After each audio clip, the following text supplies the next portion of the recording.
ಮಾರಾರಿಯ ಬೆಸನದಿಂದ ಧಾರುಣಿಗೆ ಬಸವಣ್ಣನವ ತರಿಸಿ ಸಾರಾಯ ಸದ್ಭಕ್ತಿಯ ಕಲಿಸಿದನು ಶಿವಶರಣರಿಗೆಲ್ಲ. ಭಕ್ತಿಯ ಪಥವ ಮುಕ್ತಿಯ ಭೇದವ ಸತ್ಯ ಶರಣರಿಗೆ ಉಪದೇಶವ ಮಾಡಿ ಎನ್ನ ನಿತ್ಯ ಲಿಂಗಾರ್ಚನೆಯೊಳಗಿರಿಸಿ ರಕ್ಷಿಸಿದಾತ ಸಂಗನ ಬಸವಣ್ಣ ನೋಡ ಕಲಿದೇವರ ದೇವ. ಸ್ವಾನುಭಾವದ ನೆಲೆಯ ನಾನೇನ ಬಲ್ಲೆನೈ ನೀನೇ ಒಳಪೊಕ್ಕು ಏನ ನುಡಿಸಿದಡೆ ಆನು ನುಡಿವೆನೈ ಗುರುವೆ ಕೃಪೆಯಾಗು. ಸದಾವಕಾಲ ಸ್ಮರಣೀಯರು ಅಖಂಡ ಲೋಕಪೂಜ್ಯರು ಆದ ವಿಶ್ವಗುರು ಮಹಾಮಾನವತಾವಾದಿ ಲಿಂಗವಂತ ಧರ್ಮ ಸಂಸ್ಥಾಪಕ ಅಪ್ಪ ಬಸವಣ್ಣನವರ ಸಮಸ್ತ ಬಸವಾದಿ ಶರಣೆಯರ ಅನುಭಾವದ ಬೆಳಗಿನಲ್ಲಿ ಜರುಗುತ್ತಿರುವ ಲಿಂಗಾಯತ ಧರ್ಮದರ್ಶನ ಪ್ರವಚನ ಮಾಲಿಕೆಯಲ್ಲಿ ಉಪಸ್ಥಿತರಿರುವ ಎಲ್ಲ ಆತ್ಮೀಯ ಶರಣ ತಂದೆ ತಾಯಿಗಳಲ್ಲಿ, ಅನುಭಾವಿಗಳಲ್ಲಿ, ಮುದ್ದು ಮಕ್ಕಳಲ್ಲಿ, ತಮ್ಮೆಲ್ಲರಲ್ಲಿ ಭಕ್ತಿಯ ಶರಣಾರ್ಥಿಗಳು. ಅಷ್ಟಾವರಣ ತತ್ವಗಳ ಪ್ರವೇಶವನ್ನು ಮಾಡಿ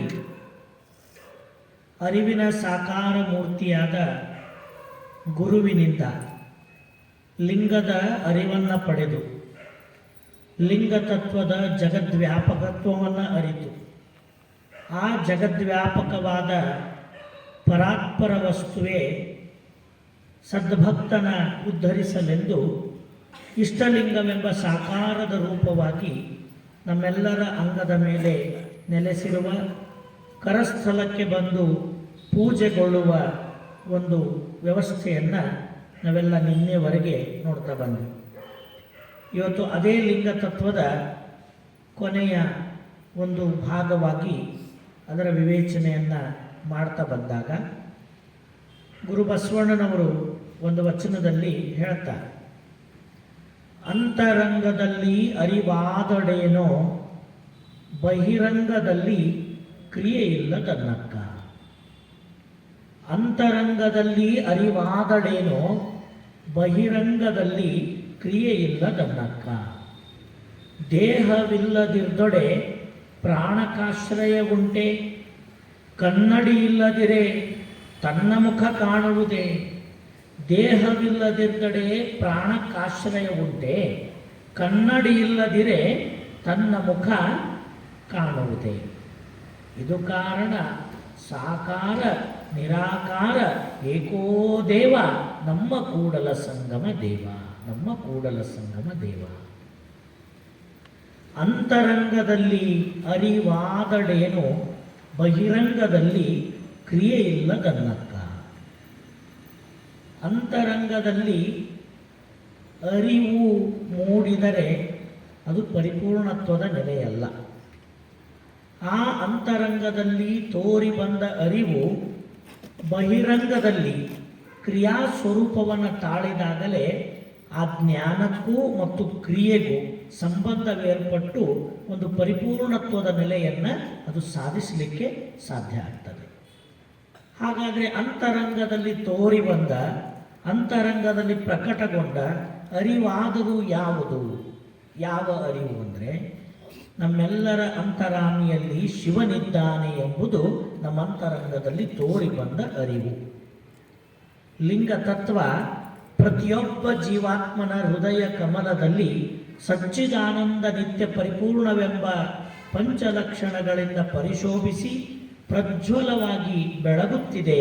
ಪ್ರತಿಯೊಬ್ಬರೊಳಗೂ ಆ ಪರಮಾತ್ಮ ಆತ್ಮಸ್ವರೂಪನಾಗಿ ಜ್ಯೋತಿ ಸ್ವರೂಪನಾಗಿ ನೆಲೆಸಿದ್ದಾನೆ ಅನ್ನೋ ಅರಿವನ್ನು ಲಿಂಗ ತತ್ವದ ನೆಲೆಯಲ್ಲಿ ನಾವು ಕಂಡುಕೊಂಡ್ವಿ.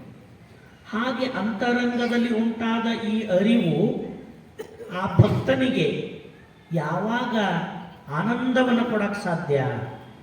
ಆ ಅಂತರಾಮಿಯಲ್ಲಿರುವ ಶಿವ ನಿರಾಕಾರ ನಿರವಯನಾದ ಕಾರಣ ಆ ಅಂತರಂಗದ ಅರಿವಿನ ರೂಪವಾಗಿ ಬೆಳಗುತ್ತಿರುವ ಪರವಸ್ತು ಬಹಿರಂಗದಲ್ಲಿ ಕ್ರಿಯಾಲಿಂಗವೆಂಬ ಸಾಕಾರದ ರೂಪವನ್ನು ಪಡೆದಾಗಲೇ ಅದು ತನ್ನೊಳಗಿರುವ ಶಿವ ಹೇಗಿದ್ದಾನೆ ಅಂತಕ್ಕಂಥ ಅರಿವು ಆ ಭಕ್ತನಿಗೆ ಆಗಲಿಕ್ಕೆ ಸಾಧ್ಯ. ಯಾವುದು ನಮ್ಮ ಕಣ್ಣಿಗೆ ಕಾಣ್ತೈತಿ ಅದು ನಮ್ಮ ಅರಿವಿಗೆ ಬೇಗನೆ ಬರ್ತೈತಿ. ಯಾವುದು ನಮ್ಮ ಕೈಗೆ ಸಿಗತೈತಿ ಅದು ನಮ್ಮ ಆನಂದಕ್ಕೆ ಕಾರಣ ಆಗ್ತೈತಿ. ಯಾವುದು ಕಣ್ಣಿಗೂ ಕಾಣೋದಿಲ್ಲ, ಕೈಗೂ ಸಿಗೋದಿಲ್ಲ, ಅದು ನಮಗೆ ಹೆಂಗೆ ಆನಂದ ಕೊಡೋಕ್ಕೆ ಸಾಧ್ಯ? ಅದಕ್ಕೆ ಬಸವಣ್ಣವರು ಪ್ರಶ್ನೆ ಮಾಡ್ತಾರ, ಬರೀ ನಿನ್ನಂತರಂಗದಲ್ಲಿ ಅಂತರ್ಯಾಮಿಯಲ್ಲಿ ಶಿವನಿದ್ದಾನೆಂದು ಅರಿವಾಗಡೆ ಸಾಲದು, ಅದು ಬಹಿರಂಗದಲ್ಲಿ ಕ್ರಿಯಾಲಿಂಗವೆಂಬ ರೂಪ ಇಷ್ಟಲಿಂಗವೆಂಬ ರೂಪವನ್ನು ಪಡೆದು ನಿನ್ನ ಕರಸ್ಥಲಕ್ಕೆ ಬಂದು ನೆಲೆಸಿ ಅದು ಪೂಜೆಗೊಳ್ಳಲೇಬೇಕು.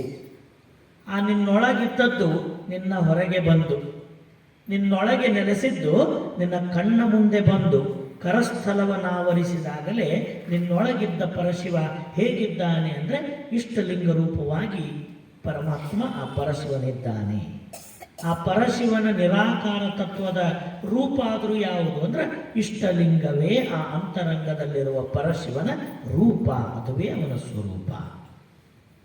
ಮುಂದೊಂದು ಮಾತು ಕೇಳ್ತಾರೆ ಅವರು, ದೇಹವಿಲ್ಲದಿರ್ದಡೆ ಪ್ರಾಣಕಾಶ್ರಯ ಉಂಟೆ, ಕನ್ನಡಿ ಇಲ್ಲದಿರ್ದಡೆ ತನ್ನ ಮುಖ ಕಾಣುವುದೇ. ಈ ದೇಹ ಒಳಗಡೆ ಇರ್ತಕ್ಕಂಥ ಪ್ರಾಣ ಚೈತನ್ಯಕ್ಕೆ ಉಪಕರಣವಾಗಿ ಆಶ್ರಯವನ್ನು ಕೊಡ್ತಾ ಇದೆ. ಪ್ರಾಣ ಅನ್ನತಕ್ಕಂಥದ್ದು ಚೈತನ್ಯವಾಗಿರಬಹುದು, ಆದರೆ ಆ ಪ್ರಾಣ ಚೈತನ್ಯ ತನ್ನ ಅಸ್ತಿತ್ವ ಪಡಿಬೇಕಾದ್ರೆ, ಪ್ರಾಣ ಚೈತನ್ಯ ವ್ಯವಹರಿಸಬೇಕಾದರೆ, ಪ್ರಾಣ ಚೈತನ್ಯ ತನ್ನ ಶಕ್ತಿಯನ್ನು ಪ್ರಕಟಗೊಳಿಸಬೇಕಾದ್ರೆ ಅದಕ್ಕೆ ಇರತಕ್ಕಂಥ ಏಕೈಕ ಮಾಧ್ಯಮವೇ ದೇಹ ಅಥವಾ ಶರೀರ. ದೇಹ ಇಲ್ಲದಿರ್ತೊಡೆ ಪ್ರಾಣಕ್ಕೆ ಆಶ್ರಯ ಉಂಟೆ. ಈ ದೇಹ ಅನ್ನತಕ್ಕಂಥ ಸಾಕಾರದ ರೂಪ ಬಹಿರಂಗದಲ್ಲಿ ಇಲ್ಲದೆ ಹೋದರೆ ಈ ದೇಹ ಅಂತಕ್ಕಂಥ ಒಂದು ಉಪಕರಣ ಅದಕ್ಕೆ ಆಶ್ರಯವಾಗಿರದೆ ಹೋದರೆ ಆ ಅಂತರಂಗದಲ್ಲಿರ್ತಕ್ಕಂಥ ಪ್ರಾಣ ಚೈತನ್ಯ ಎಲ್ಲಿ ನೆಲೆಸಬೇಕು?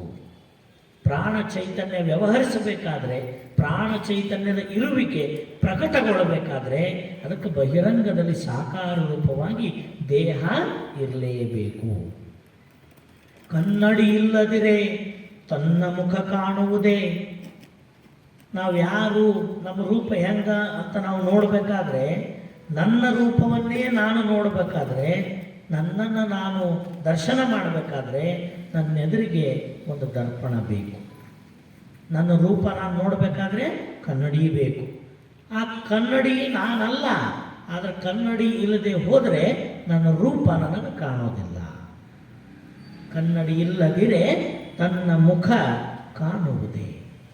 ಮುಂದೊಂದೇ ಮಾತು, ನಿರ್ಣಯಾತ್ಮಕವಾದ ಮಾತು ಕೊಡ್ತಾರೆ, ಸಾಕಾರ ನಿರಾಕಾರ ಏಕೋ ದೇವ ನಮ್ಮ ಕೂಡಲ ಸಂಗಮ ದೇವ.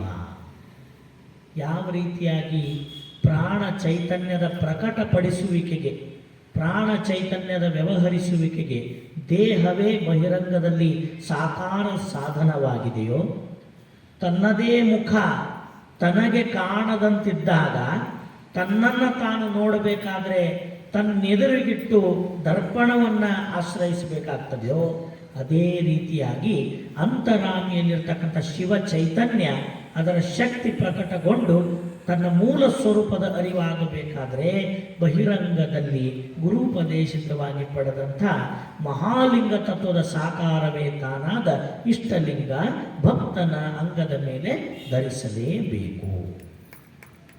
ಪ್ರಾಣ ಅದ್ಭುತವಾದ ಚೈತನ್ಯ, ಆದರೆ ಆ ಚೈತನ್ಯದ ಪ್ರಕಟಪಡಿಸುವಿಕೆಗೆ ದೇಹ ಎಷ್ಟು ಮುಖ್ಯವೋ, ಅಂತರಾಮಿಯಲ್ಲಿರುವ ಶಿವ ಜಗದಗಲ ಮುಗಿಲಗಲ, ಆದರೆ ಆ ಜಗದಗಲ ಮುಗಿಲಗಲದ ವಿಸ್ತಾರದ ಅನುಭವ ಈ ಭಕ್ತನಿಗೆ ಆಗಬೇಕಾದ್ರೆ ಅವನು ಬಹಿರಂಗದಲ್ಲಿ ಇಷ್ಟಲಿಂಗವನ್ನು ಆಶ್ರಯಿಸಲೇಬೇಕು. ಹೇಗೆ ಕನ್ನಡಿ ಇಲ್ಲದೆ ತನ್ನ ಮುಖ ಕಾಣಕ್ಕೆ ಸಾಧ್ಯ ಇಲ್ಲವೋ, ಹಾಗೆ ಇಷ್ಟಲಿಂಗ ಇಲ್ಲದೆ ತನ್ನ ಸ್ವರೂಪ ಜ್ಞಾನ ತನಗೆ ಮಾಡಿಕೊಳ್ಳಕ್ಕೆ ಅಸಾಧ್ಯ. ತಾನು ಯಾರು ಅಂತ ತಿಳಿಯಾಕ ಅಸಾಧ್ಯ. ಹಾಗಾಗಿ ಸಾಕಾರ ನಿರಾಕಾರ ಏಕೋ ದೇವ ನಮ್ಮ ಕೂಡಲ ಸಂಗಮ ದೇವ.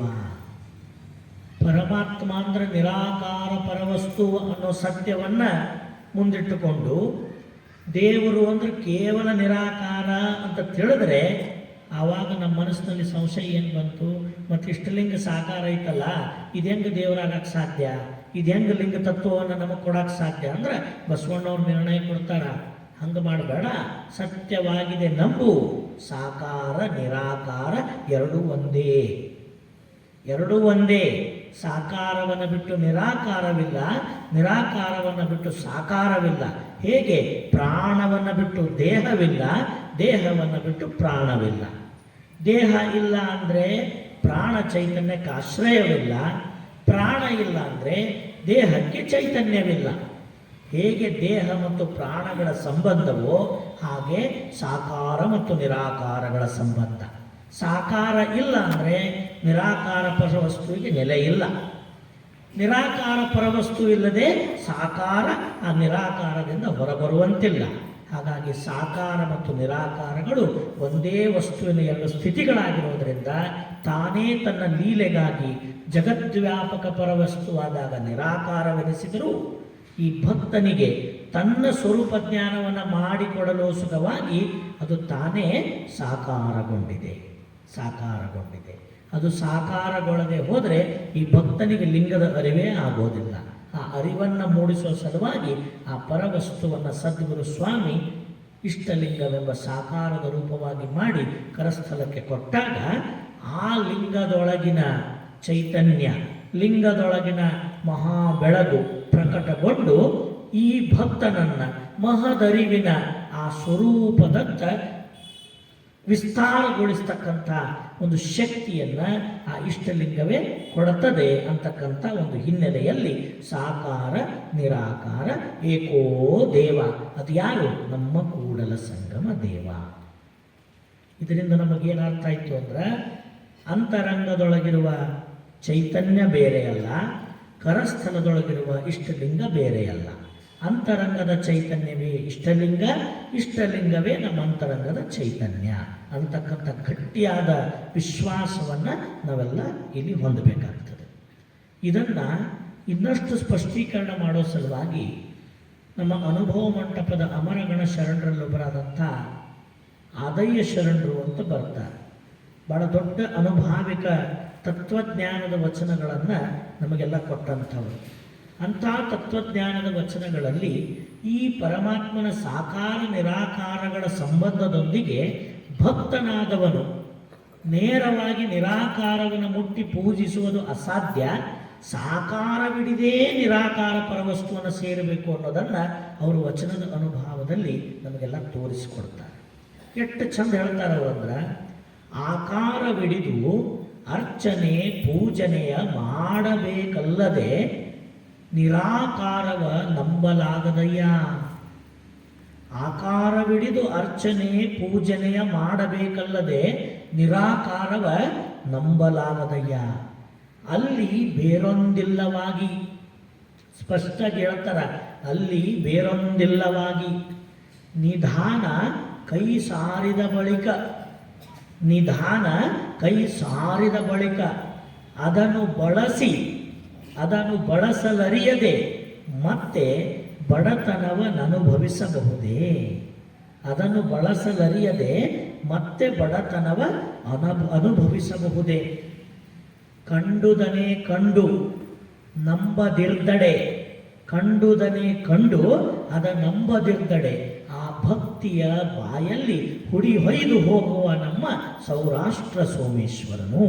ಸೌರಾಷ್ಟ್ರ ಸೋಮೇಶ್ವರ, ಸೌರಾಷ್ಟ್ರದಿಂದ ಅನುಭವ ಮಂಟಪಕ್ಕೆ ಬಂದಂಥ ಶರಣರವರು ಬಂದು ಗುರು ಬಸವಣ್ಣನವರ ಆ ಭಕ್ತಿಯ ಪ್ರಭಾವಲಯದೊಳಗೆ ಲಿಂಗ ತತ್ವವನ್ನು ಎಷ್ಟರ ಮಟ್ಟಕ್ಕೆ ಅಳವಡಿಸಿಕೊಂಡು ಬಿಟ್ಟಿದ್ರವರು ಅಂದರೆ, ಸಾಕಾರವಿಡಿದು ಅರ್ಚನೆ ಪೂಜನೆಯ ಮಾಡಬಹುದಲ್ಲದೆ ನಿರಾಕಾರವ ನಂಬಲಾಗದಯ್ಯ.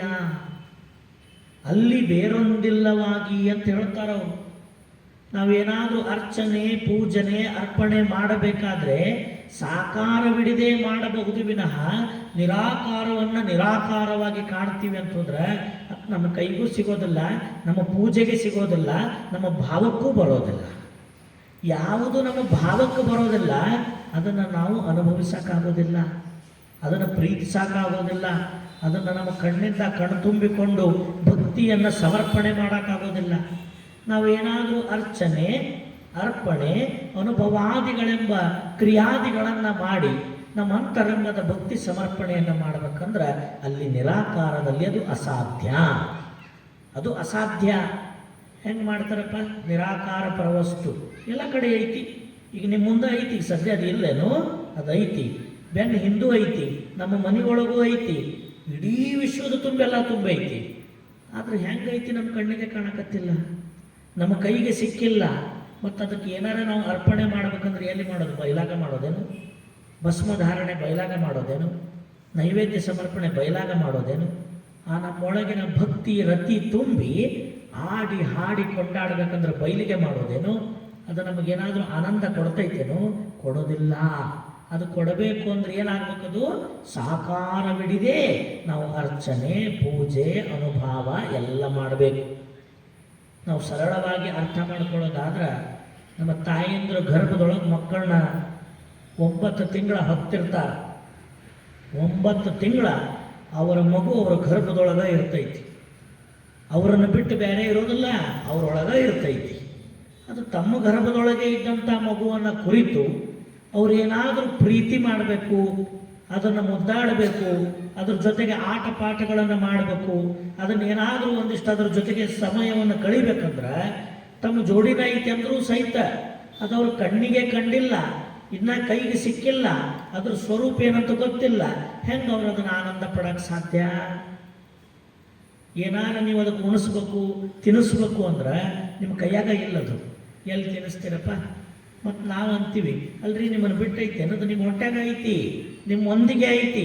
ಆದ್ರೆ ನಿಮ್ಮೊಂದಿಗಿದ್ರೂ ಕೂಡ ನಿಮಗೆ ಅದಕ್ಕೆ ಏನೂ ಮಾಡೋಕ್ಕಾಗವಲ್ದು. ಯಾಕೆ?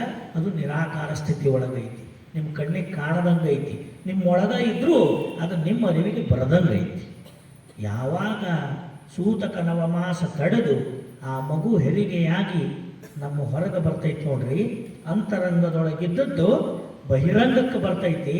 ನಿಮ್ಮ ಕೈಯಾಗ ಡಾಕ್ಟರ್ ತಂದು ಕೊಡ್ತಾರ, ಎಲ್ಲಿಲ್ಲದ ಖುಷಿ. ಯಾವುದು 9 ತಿಂಗಳದಿಂದ ಹೆಂಗಿರ್ಬೋದೋ ಎಷ್ಟು ಚಂದ ಇರ್ಬೋದೋ ನನ್ನ ಮಗ ಅಂತ ಕಲ್ಪಿಸಿಕೊಂಡು ಪ್ರೀತಿಸಿದ್ವಲ್ಲ, ಅದು ಎಲ್ಲವೂ ಕೂಡ ಸಾಕಾರಗೊಂಡದ್ದು ಯಾವಾಗ ಅಂದ್ರೆ ನಮ್ಮ ಕೈಯಾಗ ಬಂದಾಗ. ತಂದು ಕೈಯಾಗ ಕೊಟ್ಟಾಗ ಅದ್ರ ಖುಷಿನೇ ಬೇರೆ. ಆವಾಗ ನಿಮಗೆ ಏನು ಬೇಕು ಪ್ರೀತಿ ಮಾಡ್ಬೋದು. ಅದಕ್ಕೆ ನೀವು ಉಣಿಸ್ರಿ, ತಿನ್ನಿಸ್ರಿ, ಆಡಿಸ್ರಿ, ಮುದ್ದಿಸ್ರಿ, ಏನೆಲ್ಲವನ್ನು ಮಾಡ್ಬೋದು. ಯಾವಾಗ ಅಂದ್ರೆ ಅದು ಹೊಟ್ಟಿ ಬಿಟ್ಟು ಹೊರಗೆ ಕೈಯಾಗ ಬಂದಾಗ. ಹಂಗ ಲಿಂಗಯ್ಯನನ್ನು ನಾವೆಲ್ಲರೂ ಗರ್ಭೀಕರಿಸಿಕೊಂಡವರೇ. ನಿರಾಕಾರವಾಗಿ ನಮ್ಮೆಲ್ಲರೊಳಗೂ ಆ ಲಿಂಗಯ್ಯ ನೆಲೆಸ್ಯಾನ. ಆದರೆ ಅವನು ಪೂಜಿಸಬೇಕು, ಅವನೊಂದಿಷ್ಟು ನಾವು ಪ್ರಾರ್ಥಿಸಬೇಕು, ಅವನಿಗೆ ಅರ್ಪಣಾದಿ ಕ್ರಿಯೆಗಳು ಮಾಡ್ಬೇಕಂದ್ರೆ ಅಂತರಂಗದೊಳಗಿದ್ದಾಗ ಹೆಂಗೆ ಮಾಡಕ್ಕೆ ಸಾಧ್ಯ? ಅವನನ್ನು ನೋಡಿ ಆನಂದ ಪಡಕ್ಕೆ ಹೇಗೆ ಸಾಧ್ಯ? ಹಾಗಾದರೆ ಏನೇ ಇದ್ದರೂ ಕೂಡ ಈ ಬಹಿರಂಗದ ಕ್ರಿಯಾದಿಗಳಿಂದ ನಾವು ಸಂತುಷ್ಟತೆಯನ್ನು, ಆನಂದವನ್ನು, ಭಕ್ತಿ ಸಮರ್ಪಣೆಯನ್ನು ಮಾಡಬೇಕಾದ್ರೆ ಅದು ಒಳಗಿದ್ದದ್ದು ಹೊರಗೆ ಬರಕಬೇಕು. ಅದರ ಅರ್ಥ ನಿರಾಕಾರ ಇದ್ದದ್ದು ಸಾಕಾರಗೊಳ್ಳಲೇಬೇಕು. ಅದಕ್ಕೆ ಅವ್ರು ಏನಂದ್ರು, ಸಾಕಾರವಿಡಿದು ಅರ್ಚನೆ ಪೂಜೆಯ ಮಾಡಬಹುದಲ್ಲದೆ ನಿರಾಕಾರವ ನಂಬಲಾಗದಯ್ಯ. ಆ ಕಡೆಗೆ ಮನಸ್ಸೇ ಬರೋದಿಲ್ಲ, ಆ ಕುರಿತು ಆನಂದವೂ ಆಗೋದಿಲ್ಲ. ಯಾಕೆ? ನಮ್ಮ ಕಣ್ಣು ಮುಂದದು ಇರೋದಿಲ್ಲ. ನಮ್ಮ ಮಕ್ಕಳು ಪರದೇಶದಾಗಿರ್ತಾರೆ, ಪರದೇಶದೊಳಗಿದ್ದ ಮಕ್ಕಳನ್ನ ನಾವು ನೆನೆಸ್ತೀವಿ, ಮನ್ಯಾಗ ಕುಂತು ನೆನೆಸ್ಕೊಂತೀವಿ. ನೆನೆಸಿದ್ರೆ ಏನು ಅನ್ನಿಸ್ತೈತಿ? ಆನಂದ ಆಗ್ತೈತೆ. ಬರೀ ನೆನೆಸ್ಬಿಟ್ರೆ ಆಗೋದಿಲ್ಲ. ಪರದೇಶದೊಳಗಿದ್ದವರು ನಮ್ಮ ಮನೆಗೆ ಬರ್ತಾರೆ ನೋಡ್ರಿ, ಒಂದಿಷ್ಟು ದಿನ ಬಿಟ್ಟು ವಿಮಾನ ಹತ್ತಿ ನಮ್ಮ ಮನೆಗೆ ಬಂದು ಲಗೇಜ್ ಹಿಡ್ಕೊಂಡು ನಮ್ಮ ಕಣ್ಣು ಮುಂದೆ ನಿಂದಿರ್ತಾರೆ. ಆವಾಗ ಹೆಂಗೆ ಆನಂದ ಆಕೈತಿ, ಎಷ್ಟು ಖುಷಿ ಆಕೈತಿ. ಮೊದಲು ಹೋಗಿ ತಪ್ಕೊಂತೀವಿ, ನಮಗೇನು ಮಾಡಿಟ್ಟಿರ್ತೀವಿ ತಿನ್ನಿಸ್ತೀವಿ, ಉಣಿಸ್ತೀವಿ, ನಮಗೆ ಬೇಕಾದ ಪ್ರೀತಿಯೆಲ್ಲ ಮಾಡ್ತೀವಿ. ಯಾಕೆ ಸಾಧ್ಯ ಆಯ್ತು? ಕಣ್ಣು ಮುಂದದಾರ, ಬಯಲಾಗಿಲ್ಲ, ಕಣ್ಣು ಮುಂದದಾರ. ಯಾವಾಗ ನಮ್ಮ ಕಣ್ಣು ಮುಂದೆ ಬಂದರೋ ಆವಾಗ ನಮಗೆ ಬೇಕಾದದ್ದನ್ನೆಲ್ಲ ನಾವು ಮಾಡಬಹುದು.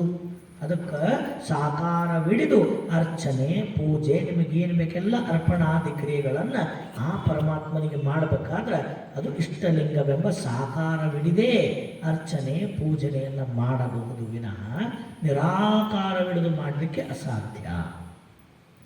ಒಳ್ಳೆ ಉದಾಹರಣೆ ಕೊಡ್ತಾರೆ ಅವರು ಮುಂದೆ. ನಿಧಾನ ಕೈ ಸಾರಿರಲು ಅದನ್ನು ಬಳಸಲರಿಯದೆ ಮತ್ತೆ ಬಡತನವನ್ನು ಅನುಭವಿಸಬಹುದೇ. ಎಂಥ ಉದಾಹರಣೆ ಇದು! ನಿಧಾನ ಅಂದರೆ ಸಂಪತ್ತು, ದ್ರವ್ಯರಾಶಿ, ಸಾಕಷ್ಟು ಸಂಪತ್ತ ಕೈಯಾಗಿ ಸಿಕ್ಕೈತಿ. ಆ ಸಂಪತ್ತು ದ್ರವ್ಯ ರಾಶಿ ನಿನ್ನ ಕೈ ಸಾರಿದೆ ಅಂದ್ರೆ ನಿನ್ನ ಕೈಯಾಗ ಇಟ್ಕೊಂಡು, ಕೈಯಾಗ ಸಂಪತ್ತು ಇಟ್ಕೊಂಡು ಅದನ್ನು ಬಳಸ್ಕೊಂಡು ನಿನ್ನ ಬಡತನವನ್ನು ಹೆಂಗೆ ಕಳ್ಕೋಬೇಕು ಅಂತ ಮಾಡ್ಕೊಳ್ತಕ್ಕಂಥ ಅರಿವು ನಿನಗಿಲ್ಲದೆ ಹೋದರೆ ಮತ್ತು ನೀನು ಬಡತನವನ್ನೇ ಅನುಭವಿಸಾಕತ್ತಿ ಅಂದ್ರೆ ಮತ್ತಿದೇನಾಯ್ತಪ್ಪ? ನಿನಗೆ ಸಂಪತ್ತು ಸಿಕ್ಕರೆ ಉಪಯೋಗ ಏನಾಯಿತು? ಸಂಪತ್ತು ನಿನ್ನಲ್ಲಿಗೆ ಬಂದದ್ದೇ ನಿನ್ನ ಬಡತನದ ಬವಣೆಯನ್ನು ಕಳೆಯಲಿಕ್ಕೆ ಬಂದುಬಿಟ್ಟೈತಿ. ನಿಧಾನ ಕೈ ಸಾರಿ ಬಿಟ್ಟೈತಿ, ನಿನ್ನ ಕೈಯಾಗ ಐತಿ. ಅದನ್ನು ಕೈಯಾಗಿಟ್ಕೊಂಡು ನೀನು ಬಡತನ ಕಳ್ಕೊಳ್ಳಾರ್ದ ಸಂಪತ್ತು ಕೈಯಾಗಿಟ್ಕೊಂಡು ಇನ್ನೂ ಬಡತನನ ಅನುಭವಿಸಾಕತ್ತಿ ಅಂದ್ರೆ ಮತ್ತು ಸಂಪತ್ತು ಬಂದು ಉಪಯೋಗ ಏನಾಯ್ತು? ಹಾಗೆ ಯಾವ ಸಂಪತ್ತು ಬಂದೈತಿ ನಮಗೆ? ನಿತ್ಯ ನಿರಂಜನ ಪರಂಜ್ಯೋತಿ ಪರವಸ್ತುವೇ ಲಿಂಗ ಸಂಪತ್ತಾಗಿ ನಮ್ಮ ಕರಸ್ಥಳಕ್ಕೆ ಬಂದು ಕೈ ಸಾರಿದೆ. ಅದೇ ಮಹಾ ಸಂಪತ್ತಾಗಿ ನಮ್ಮ ಕರಸ್ಥಳಕ್ಕೆ ಬಂದಿರಬೇಕಾದ್ರೆ ಮತ್ತೆ ಬಡತನವನ್ನು ಅನುಭವಿಸುವುದರ ಅರ್ಥ ಪರಮಾತ್ಮನನ್ನೇ ಕರಸ್ಥಳದಲ್ಲಿ ಕೈವಶವಾಗಿ ಮಾಡಿಕೊಂಡ ನಂತರ ಮತ್ತೆ ಮತ್ತೆ ನೀನು ಭವಕ್ಕೆ ಬಂದು ಬಳಲತೀಯ, ಆಚಾರ ಅನಾಚಾರಗಳಲ್ಲಿ ಬಳಲ್ತೀಯ ಅಂದ್ರೆ ಮತ್ತೆ ನಿನಗಿಂತ ಮೂರ್ಖರು ಅಜ್ಞಾನಿಗಳು ಯಾರದಾರಪ್ಪ? ಹಂಗಾರೆ ನಿನ್ನಲ್ಲಿಗೆ ಸಂಪತ್ತು ಬಂದದ್ದೇ ನಿನ್ನ ಬಡತನವನ್ನು ಕಳೆಯಲಿಕ್ಕೆ. ಹಾಗೆ ನಿನ್ನಲ್ಲಿಗೆ ಇಷ್ಟಲಿಂಗ ನಿರಾಕಾರ ಇದ್ದದ್ದು ಸಾಕಾರಗೊಂಡು ಕರಸ್ಥಳಕ್ಕೆ ಬಂದು ಕುಂತದ್ದೇ ನಿನ್ನ ಭವದ ಬಳಲಿಕೆಯನ್ನು ಕಳೆಯಲೆಂದು, ನಿನ್ನ ಭವದ ಬಳಲಿಕೆಯ ದುಃಖವನ್ನು ನಿವಾರಿಸಲೆಂದು, ಹಲವು ಜನ್ಮಗಳಿಂದೊದಗಿ ಬಂದ ಕರ್ಮಫಲದ ದುಃಖಗಳನ್ನು ನಿವಾರಣೆ ಮಾಡಿ ನಿನ್ನನ್ನು ನಿಖರ್ಮ ರೂಪನನ್ನಾಗಿ ಮಾಡಾಕ ಕರಸ್ಥಳಕ್ಕೆ ಬಂದವನೇ ಆ ನಿರಾಕಾರ ಪರಮಾತ್ಮ ಸಾಕಾರಗೊಂಡು ಬಂದಾನ. ಮತ್ತು ಆ ಲಿಂಗಾಕರ ಸ್ಥಳಗಳು ಹಿಡ್ಕೊಂಡು ಅಲ್ಲಿ ಅರ್ಚನೆ ಅರ್ಪಣೆ ಅನುಭವಾದಿಗಳನ್ನು ಮಾಡಿ ಲಿಂಗ ತತ್ವವನ್ನು ಪ್ರಕಟಗೊಳಿಸಿಕೊಂಡು ನಿನ್ನ ಅಂಗವನ್ನು ಲಿಂಗದೊಳಗೆ ಲೀನ ಮಾಡಿ ನೀನೂ ಲಿಂಗ ಆಗೋದು ಬಿಟ್ಟು ಇನ್ನೂ ನಾನು ನಿರಾಕಾರ ಹುಡುಕ್ತೀನಿ ಅಂತ ಹೊಕ್ಕಿಯಪ್ಪ ಅಂದ್ರೆ ನಿನಗೆ ಜಾಣ ಅಂತಾರೇನು ಅಂತ ಕೇಳ್ತಾರೆ. ಸಂಪತ್ತು ಕೈಯಾಗಿ ಹಿಡ್ಕೊಂಡು ಬಡತನ ಅನುಭವಿಸ್ದಂಗ ಇಷ್ಟಲಿಂಗಾಕರ ಸ್ಥಳದೊಳಗೆ ಇಟ್ಕೊಂಡು ಇನ್ನೂ ನಿರಾಕಾರದೊಳಗೆ ಏನೋ ಹುಡುಕ್ತೀನಿ, ಇನ್ನೂ ನಾನು ಬಿಟ್ಟು ಹೊರಗೆ ಹುಡುಕ್ತೀನಿ, ಇನ್ನೂ ಬೇರೆ ಕಡೆ ದೇವರನ್ನು ಹುಡುಕ್ತೀನಿ ಅಂದ್ರೆ ಅದು ಮೂರ್ಖತನ, ಅದು ದೊಡ್ಡ ಅಜ್ಞಾನ. ಅದಕ್ಕೆ ಇಷ್ಟಲಿಂಗ ಅಂದ್ರೆ ಏನು ನೀವು ಜಗತ್ತಿನ ತುಂಬ ಎಲ್ಲಿ ದೇವರದನ ದೇವರದನ ದೇವರದನ ಅಂತ ಹುಡುಕ್ತಿರಲ್ಲ, ಆ ದೇವರೇ ಸಾಕಾರಗೊಂಡು ಕರಸ್ಥಳಕ್ಕೆ ಬಂದಾನ. ಕರಸ್ಥಳಕ್ಕೆ ಇಷ್ಟಲಿಂಗ ಬಂದ ನಂತರ ಇನ್ನು ಹುಡುಕಾಟ ಮುಕ್ತಾಯ ಆಗಬೇಕು. ದೇವರು ಅಂದರೆ ಇಷ್ಟಲಿಂಗ, ಇಷ್ಟಲಿಂಗ ಅಂದರೆ ದೇವರು, ಲಿಂಗ ಬಿಟ್ಟು ಇನ್ನೊಂದು ದೇವರಿಲ್ಲ. ಈ ನಿರ್ಣಯಕ್ಕೆ ತಂದು ನಿಂದಿಸ್ತಾರೆ ನಮ್ಮ ಶರಣರು. ಲಿಂಗ ಅಂದ್ರನೇ ದೇವರು, ದೇವರು ಅಂದ್ರನೇ ಲಿಂಗ. ಈ ನಿರ್ಣಯ ಲಿಂಗವಂತ ಸದ್ಭಕ್ತರಿಗಾಗಬೇಕು. ಒಮ್ಮೆ ಗುರು ಕರುಣೆಯಿಂದ ಲಿಂಗ ಕೈ ಸಾರತಪ್ಪ ಅಂದ್ರೆ ಇನ್ನು ಮತ್ತೆ ದೇವರಂತ ಅಡ್ಡಾಡಬಾರ್ದು, ಇನ್ನು ದೇವ್ರನ್ನ ಹುಡುಕಾಕ ಹೋಗಬಾರ್ದು, ಇದನ್ನು ಬಿಟ್ಟು ಇನ್ನೆಲ್ಲ ದೇವರದಾನಂತ ಭ್ರಮಿಸಬಾರದು. ಒಂದು ವೇಳೆ ನಾವು ಭ್ರಮಿಸಿದ್ದೇ ಆದರೆ ಆ ನಮ್ಮ ಕರಸ್ಥಳಕ್ಕೆ ಬಂದಂಥ ಇಷ್ಟಲಿಂಗಯ್ಯನನ್ನು ನಾವು ಆ ಲಿಂಗಕ್ಕೆ ಅಪಚಾರ ಮಾಡ್ದಂಗ, ಲಿಂಗಕ್ಕೆ ಅಪಚಾರ ಮಾಡ್ದಂಗ ಅಲ್ರಿ. ಅಷ್ಟು ದೊಡ್ಡ ಅನಾದಿ ಜಗದೊಡೆಯ ನಮ್ಮ ಮೇಲಿಷ್ಟೊಂದು ಕರುಣೆಯನ್ನಿಟ್ಟು ನಿರಾಕಾರವಾಗಿದ್ದವನು ಸಾಕಾರಗೊಂಡು ನಮ್ಮ ಕರಸ್ಥಳಕ್ಕೆ ಬಂದು ನಿಂತಾಗ ಈ ಲಿಂಗದಲ್ಲಿ ಅರ್ಚನೆ ಅರ್ಪಣೆ ಅನುಭವವನ್ನು ಮಾಡೋದು ಬಿಟ್ಟು ಮತ್ತೊಂದು ಕಡೆಗೆ ದೇವರದನಂತ ಹುಡುಕೋದು, ಪೂಜಿಸೋದು, ಹುಡುಕುವ ಬಳಲಿಕೆಗೆ ಬೀಳೋದು ಇದು ಪರಮ ಅಜ್ಞಾನ. ಅದಕ್ಕಾಗಿ ಲಿಂಗವಂತ ಸದ್ಭಕ್ತರು ಕರಸ್ಥಳದಲ್ಲಿರುವ ಇಷ್ಟಲಿಂಗ ಒಂದನ್ನೇ ದೇವರು ಅನ್ನತಕ್ಕಂಥ ನಿರ್ಣಯವನ್ನು ನಾವು ಮಾಡ್ಕೋಬೇಕು. ಇದನ್ನು ನಮ್ಮ ಶರಣರು ಏಕಲಿಂಗ ನಿಷ್ಠಾಪರತೆ ಅಂತ ಕೊಟ್ಟರು ನಮಗೆ. ಯಾವುದನ್ನು ಹೊರಗೆ ಹುಡುಕಿ ಬಳಲಾಕತ್ತಿದ್ದೀವಲ್ಲ ಆ ಬಳಲಿಕೆಯನ್ನೇ ನಿಲ್ಲಿಸಿಬಿಟ್ರು. ದೇವರು ಅನ್ನೋ ಶೋಧನೆಯನ್ನು ಮಾಡಿ ಸತ್ಯಪರ ವಸ್ತುವನ್ನು ಇಷ್ಟಲಿಂಗ ಅಂತ ನಿರ್ಣಯಿಸಿದ ಬಳಿಕ ಮತ್ತದನ್ನು ನಾವೆಲ್ಲೂ ಹುಡುಕುವಂತಿಲ್ಲ. ನಾವೇನು ಹುಡುಕಾಕತ್ತಿದ್ವಿ ಅದು ನಮ್ಮ ಕರಸ್ಥಳಕ್ಕೆ ಬಂದು ನೆಲೆಸಿದ ಮೇಲೆ ದೇವರು ಅಂದ್ರೆ ಲಿಂಗ, ಲಿಂಗ ಅಂದ್ರೆ ದೇವರು, ಈ ಲಿಂಗ ಬಿಟ್ಟು ಇನ್ನೊಂದು ದೇವರಿಲ್ಲ ಅನ್ನುವಂಥ ಗಟ್ಟಿಯಾದ ಸ್ಪಷ್ಟವಾದ ನಿಲುವನ್ನು ನಾವು ಪರಮಾತ್ಮನ ಸಾಕಾರ ರೂಪವಾದ ಇಷ್ಟಲಿಂಗಯ್ಯನಲ್ಲಿ ಆ ಬದ್ಧತೆಯನ್ನು ನಾವು ಪಡ್ಕೋಬೇಕಾಗ್ತದೆ. ಅರ್ಥ ಆಗ್ತದ್ರಿ? ಅಂಥ ಲಿಂಗ ನಮ್ಮ ಕರಸ್ಥಳಕ್ಕೆ ಬಂದು ಸಾಕಾರಗೊಂಡಿರಬೇಕಾದ್ರೆ, ಅದನ್ನು ಸಾಕಾರಗೊಳಿಸಬೇಕಾದ್ರೆ ಅಪೂರ್ವ ತತ್ವಜ್ಞಾನಿಗಳಾದಂಥ ಗುರು ಬಸವಣ್ಣನವರು ಆ ಇಷ್ಟಲಿಂಗದ ಸಂರಚನೆ ಹೆಂಗಿರಬೇಕು ಅಂತ ತೋರಿಸಿಕೊಟ್ರು ಜಗತ್ತಿಗೆ. ನಿರಾಕಾರವನ್ನೇ ಸಾಕಾರಗೊಳಿಸಬೇಕಾದರೆ ಯಾವ ದೋಷಗಳು ಅಂಟದಂತೆ ನಿರಾಕಾರ ಪರಮಾತ್ಮನನ್ನೇ ಯಥಾವತ್ತಾಗಿ ಸಾಕಾರಗೊಳಿಸಬೇಕಾದರೆ ಅಲ್ಲಿ ತಾತ್ವಿಕ ಅಂಶಗಳು ಅದರಲ್ಲಿ ತುಂಬಿರಬೇಕು. ಯಾವುದೇ ಮೌಢ್ಯಗಳಿಗೆ ಅವಕಾಶ ಇರಬಾರದು. ಈ ದೇವರ ಸಾಕಾರತ್ವದ ವಿಷಯದಲ್ಲಿ, ದೇವರನ್ನು ಸಾಕಾರಗೊಳಿಸುವ ಸಂದರ್ಭದಲ್ಲಿ ಹಲವಾರು ದೋಷಗಳು, ಪ್ರಮಾದಗಳು ಈ ಜಗತ್ತಿನ ಇತಿಹಾಸದೊಳಗೆ ನಡೆದು ಹೋಗ್ಯಾವ. ಅವೆಲ್ಲ ಮೌಢ್ಯಗಳು ಅಂತ ಕರೆಸಿಕೊಂಡವ. ಆದ್ರೆ ಆ ಯಾವ ಮೌಢ್ಯಗಳಿಗೂ ಅಂಟಿಕೊಳ್ಳದೆ ಮಾನವನ ಆತ್ಮೋದ್ಧಾರವನ್ನೇ ಗುರಿಯಾಗಿಟ್ಟುಕೊಂಡು ಆ ಸಾಕಾರವಿಡಿದು ಅರ್ಚನೆಯನ್ನು ಮಾಡಿದ ಭಕ್ತ ನಿರಾಕಾರದ ನೆಲೆಯನ್ನು ಮುಟ್ಟಿ ತಾನೇ ಆ ಲಿಂಗ ಸ್ವರೂಪ ಆಗಬೇಕು. ಇಂಥ ಒಂದು ಮುಖ್ಯ ಗುರಿಯನ್ನು ಇಟ್ಟುಕೊಂಡು ಗುರು ಬಸವಣ್ಣನವರು ಇಷ್ಟಲಿಂಗ ತತ್ವವನ್ನು ಕೊಡ್ತಾರೆ ನಮಗೆಲ್ಲ. ಹಾಗಾದ್ರೆ ಆ ಲಿಂಗದೊಳಗೆ ಏನೈತಿ ಅಂತ ತಿಳ್ಕೊಬೇಕಲ್ಲ. ಅದು ನಮಗೆ ಯಾರು ತಿಳಿಸ್ಕೊಡ್ತಾರೆ? ಮೈಲಾರದ ಬಸವಲಿಂಗ ಶರಣರು ತಮ್ಮ ಗುರುಕರ್ಣ ತ್ರಿವಿಧಿ ಒಳಗೆ ಅದ್ಭುತವಾಗಿ ಅನುಭವವನ್ನು ಮಾಡಿಕೊಡುತ್ತಾರೆ. ಇಲ್ಲೇ ನಮ್ಮ ರಾಣೆಬೆನ್ನೂರು ಹತ್ತಿರದ ಮೈಲಾರ, ಆ ಮೈಲಾರದೊಳಗೆ ಬಸವಲಿಂಗ ಶರಣರು ಅಂತಕ್ಕಂಥ ಬಹಳ ಶ್ರೇಷ್ಠರಾದ ಆದರ್ಶ ಗೃಹಸ್ಥ ಶರಣರು ಆಗಿ ಹೋದಂಥವರು. ಕಾಯಕದಿಂದ ವ್ಯಾಪಾರಸ್ಥರು. ಪ್ರತಿ ದಿವಸ ಅವತ್ತಿನ ಕಾಲಕ್ಕೆ 8 ಆಣೆ ಲಾಭ ಆಯಿತು ಅಂದ್ರೆ ಅದು ಎಷ್ಟೊತ್ತರೆ ಆಗಿರಲಿ ಅಂಗಡಿ ಕದ ಹಾಕೋದು, ಶಿವಾನುಭವ ಮಾಡೋದು. ಇಂಥ ಕಾಯಕ ಮತ್ತು ಅನುಭವವನ್ನು ಮಾಡಿದಂಥವರು ಮೈಲಾರದ ಬಸವಲಿಂಗ ಶರಣರು. ಶರಣರ ಕಾಯಕದ ಮುಖ್ಯವಾದ ಉದ್ದೇಶ ಶ್ರೀಮಂತಿಕೆಯ ಸಂಪಾದನೆ ಅಲ್ಲ, ಸ್ವಾವಲಂಬನೆ, ದಾಸೋಹವನ್ನು ಮಾಡಲಿಕ್ಕಾಗಿ ನಮ್ಮ ಶರಣರು ಕಾಯಕ ಮಾಡಿದರೆ ವಿನಃ ಸಂಸಾರ ನಿರ್ವಹಣೆಯನ್ನು ಮಾಡ್ತಾ ಎನಗೆಂದು ಎನ್ನ ಮಡದಿ ಮಕ್ಕಳಿಗೆಂದು ಮಾಡಿದ್ದು ನಮ್ಮ ಶರಣರ ಕಾಯಕವಲ್ಲ. ಎಂಥ ಕಾಯಕ ಅದು? ದಾಸೋಹ ಮಾಡಬೇಕು, ಗುರುವಿಗೆ ಕೊಡಬೇಕು, ಲಿಂಗಕ್ಕೆ ಕೊಡಬೇಕು, ಜಂಗಮಕ್ಕೆ ಕೊಡಬೇಕಂತ ಕಾಯಕ ಮಾಡಿದರು. ಅಂಥ ಸತ್ಯಶುದ್ಧ ಕಾಯಕ ಮಾಡಿ ಪ್ರತಿನಿತ್ಯ ಆ ಲಾಭಾಂಶ ತಮಗೆ ಏಟು ಬರಬೇಕಂತ ಬಂತು ಅಂದ್ರೆ ರಾತ್ರಿ ತನ ಅಂಗಡಿಯಾಗ ಕುಂದ್ರೋದಲ್ಲ, ಅದು ಎಷ್ಟೊತ್ತರೆ ಆಗಿರಲಿ ಅಂಗಡಿ ಕದ ಹಾಕೋದು, ಶಿವಾನುಭವ ಮಾಡೋದು. ಅವರು ಗುರುಕರುಣ ತ್ರಿವಿಧಿ ಅಂತಕ್ಕಂಥ ಅಷ್ಟಾವರಣ ಪಂಚಾಚಾರ ಶತಸ್ಥಲ 3 ತತ್ವಗಳನ್ನು ಒಳಗೊಂಡಿರ್ತಕ್ಕಂಥ ಗುರುಕರ್ಣ ತ್ರಿವಿಧಿಯನ್ನು ರಚನೆ ಮಾಡಿಕೊಡುತ್ತಾರೆ. ಎಂಥ ಅನುಭವ ಅಂದ್ರೆ ಒಂದೇ ಮಾತನಾಗ ಹೇಳೋದಾದ್ರೆ ನಮ್ಮ 12ನೇ ಶತಮಾನದ ಬಸವಾದಿ ಶರಣರ ವಚನಗಳಲ್ಲಿರುವ ಅನುಭವಕ್ಕೆ ಸರಿ ಸಮಾಂತರವಾಗಿರ್ತಕ್ಕಂಥ ಲಿಂಗಾನುಭವ ಎಲ್ಲಿ ಕಾಣ್ತೀವಿ ಅಂದ್ರೆ ಮೈಲಾರ ಬಸವಲಿಂಗ ಶರಣರ ಈ ತ್ರಿಪದಿ ಒಳಗಿರ್ತಕ್ಕಂಥ ಅನುಭವದೊಳಗೆ ನಾವು ಕಾಣ್ತೀವಿ. ಅವರು ಲಿಂಗಾನುಭವಿಗಳು. ಅಂಥ ಒಂದು ಅನುಭವದೊಳಗೆ ಅವರು ಹೇಳ್ತಾರ, ವೃತ್ತ ಕಟಿನಾಳ, ವೃತ್ತ ಕಟಿ ವರ್ತುಳ, ಮತ್ತೆ ಗೋಮುಖ ನಾಳ, ಚಿತ್ಪೀಠವಾರು ಗೊತ್ತ ತೋರಿಸಿ ಲಿಂಗವಿತ್ತ ಶ್ರೀ ಗುರುವೇ ಕೃಪೆಯಾಗು. ಇಲ್ಲೇನು ಶಬ್ದಗಳು ಬರ್ತಾವಲ್ಲ, ವೃತ್ತ ಕಟಿ ವರ್ತುಳ, ಮತ್ತೆ ಗೋಮುಖ ನಾಳ, ಚಿತ್ಪೀಠ ವಾರು ಗೊತ್ತ ತೋರಿಸಿ ಲಿಂಗವಿತ್ತ ಶ್ರೀ ಗುರುವೇ ಕೃಪೆಯಾಗು.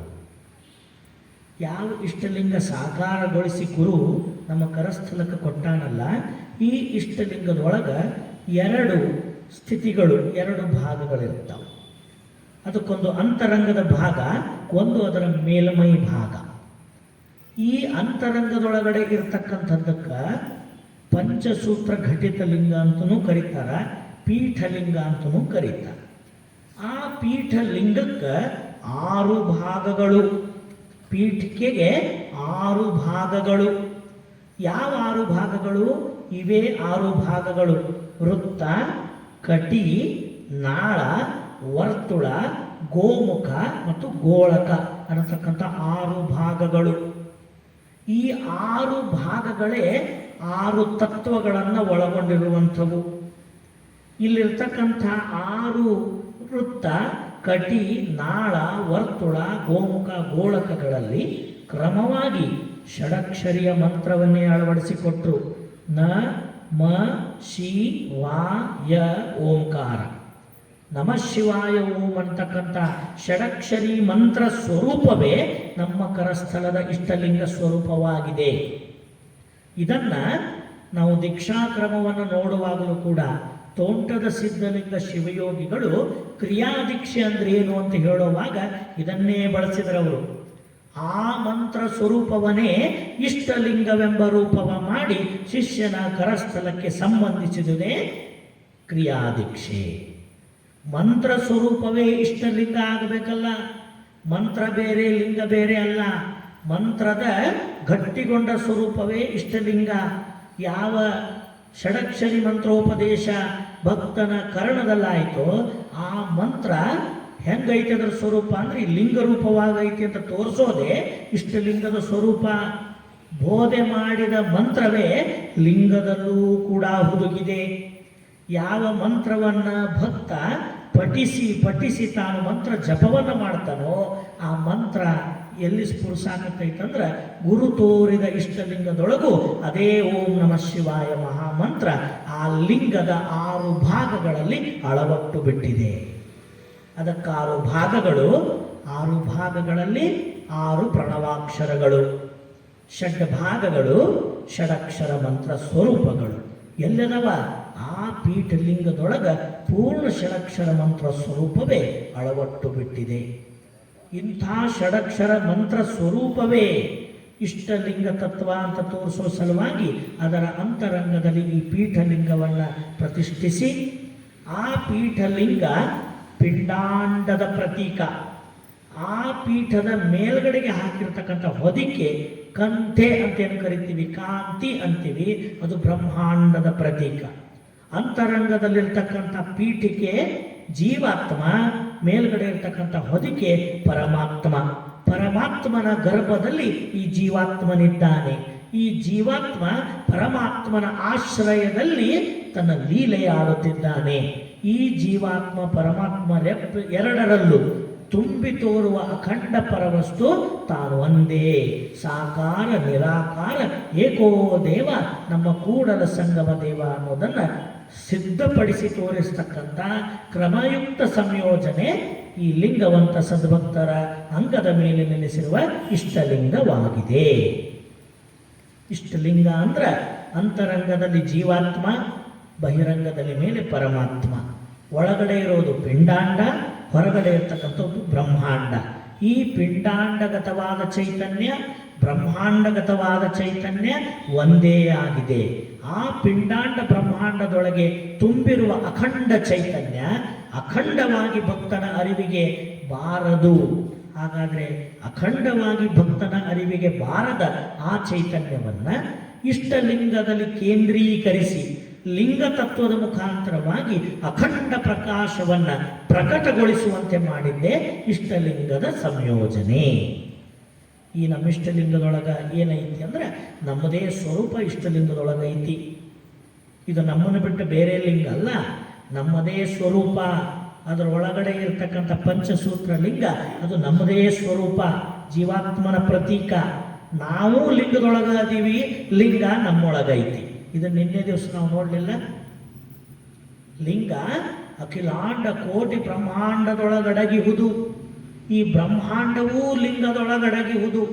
ಆ ಲಿಂಗವು ಬ್ರಹ್ಮಾಂಡವು ತನ್ನೊಳಗಡಗಿಹುದು. ಇದೆಲ್ಲವೂ ಎಲ್ಲೈತಪ್ಪ, ನಿನ್ನೊಳಗೈತಿ. ಆದ್ರೆ ಐತ್ರಿ ತಿಳಿವಲ್ದಲ್ಲ, ಅದನ್ನು ತಿಳಿಸೋದೇ ಇಷ್ಟಲಿಂಗ. ಇಷ್ಟಲಿಂಗ ಇಷ್ಟಲಿಂಗ ನಮಗೇನು ತೋರಿಸ್ಕೊಡಕತ್ತೈತಿ? ಪಿಂಡಾಂಡವು ಬ್ರಹ್ಮಾಂಡವು ಎಲ್ಲವೂ ಲಿಂಗ ಅಂತಕ್ಕಂಥ ಚೈತನ್ಯದಲ್ಲಿ ಒಳಗೊಂಡಿದೆ. ಲಿಂಗ ಚೈತನ್ಯ ಪಿಂಡಾಂಡ ಬ್ರಹ್ಮಾಂಡದ ತುಂಬೆಲ್ಲ ಆವರಿಸಲ್ಪಟ್ಟಿದೆ ಅನ್ನೋದನ್ನು ಕ್ರಮಯುಕ್ತವಾಗಿ ಸಂಕೇತಿಸ್ತಕ್ಕಂಥದ್ದೇ ನಮ್ಮ ಕರಸ್ಥಲದ ಇಷ್ಟಲಿಂಗ. ಇಷ್ಟಲಿಂಗ ಹಾಗಾಗಿ ಆ ಅಂತರಂಗದಲ್ಲಿ ಪೀಠಿಕೆ, ಪಂಚಸೂತ್ರ ಘಟಿತ ಲಿಂಗ, ವೃತ್ತ, ಕಟಿ, ನಾಳ, ವರ್ತುಳ, ಗೋಮುಖ, ಗೋಳಕವೆಂಬ 6 ಭಾಗಗಳನ್ನೊಳಗೊಂಡ ಈ ಪೀಠಿಕೆ ಅನ್ನೋದು ಲಿಂಗದೊಳಗಿಲ್ಲ ಅಂದ್ರೆ ಅದು ಲಿಂಗನೇ ಅನಿಸ್ಕೊಳ್ಳೋದಿಲ್ಲ. ಬರೀ ಕಾಂತಿಯನ್ನಿಟ್ಟು ಪೂಜೆ ಮಾಡಿದ್ರೆ ಅದು ಯಾವುದೇ ಪ್ರಯೋಜನಕ್ಕೆ ಬಾರದು. ಅದರೊಳಗಡೆ ಇರತಕ್ಕಂಥದ್ದು ಶಿಲಾಮಯ, ಶಿಲೆಯಿಂದ ಮಾಡಿದ ಪಂಚಸೂತ್ರ ಘಟಿತ ಲಿಂಗ. ಆವಾಗ ಒಬ್ಬರಿಗೆ ಮನಸ್ಸಿನೊಳಗೆಲ್ಲರಿಗೂ ಒಂದು ಪ್ರಶ್ನೆ ಬರ್ತೈತಿ, ಅಲ್ರಿ ಅದರೊಳಗಿರ್ತಕ್ಕಂಥದ್ದು ಶಿಲಾಮಯ ಲಿಂಗ, ಆ ಶಿಲಾಮಯ ಲಿಂಗ ನಮ್ಮನ್ನು ಹೆಂಗೆ ಉದ್ಧರಿಸಕ್ಕೆ ಸಾಧ್ಯ? ಆದರೆ ಜಡ, ನಾವೇ ಚೈತನ್ಯ, ಅದೆಂಗೆ ನಾನು ಧರಿಸ್ತೈತಿ ಅಂತ ಪ್ರಶ್ನೆ ಬರ್ತೈತಲ್ಲ. ಈ ಪ್ರಶ್ನೆ ಐತಿಹಾಸಿಕವಾದ ಪ್ರಶ್ನೆ ಉಳಿತೈತಿ ಅಂತ ತಿಳ್ಕೊಂಡು ಅವಿರಳ ಜ್ಞಾನಿ ಚನ್ನಬಸವಣ್ಣವರು ಉತ್ತರ ಕೊಟ್ಟುಬಿಡ್ತಾರೆ. ಅವತ್ತೇ ಉತ್ತರ ಕೊಟ್ಟುಬಿಡ್ತಾರೆ. ಅಚೇತನವಪ್ಪ ಶಿಲಾಮಯ ಲಿಂಗವು ಸಚೇತನವಪ್ಪ ಭಕ್ತನ ಭವರೋಗವನೆಂತು ಕಳೆಯುವುದೆಂಬ ಬರು ಮಾತಿನ ಮಾನವರ ನುಡಿಯ ಕೇಳಲಾಗದು ಕೇಳಲಾಗದು. ಅಚೇತನವಪ್ಪ ಶಿಲಾಮಯ ಲಿಂಗ, ಜಡಾತ್ಮಕವಾದ ಶಿಲೆಯಿಂದ ಮಾಡಿದ ಆ ಈ ಲಿಂಗ, ಸಚೇತನವಪ್ಪ ಜೀವಂತಿಕೆಯಿಂದ ಕೂಡಿದ ಈ ಭಕ್ತನ ಭವವನ್ನ ಇದು ಹೆಂಗೆ ಕಳೀತೈತಿ ಅಂತ ಕೇಳುವ ಭಕ್ತರ, ಈ ಮಾನವರ ಬರು ನುಡಿಯ ಅಂದ್ರೆ ಅರ್ಥವಿಲ್ಲದ ನುಡಿಯ ಕೇಳಲಾಗದು ಕೇಳಲಾಗದು.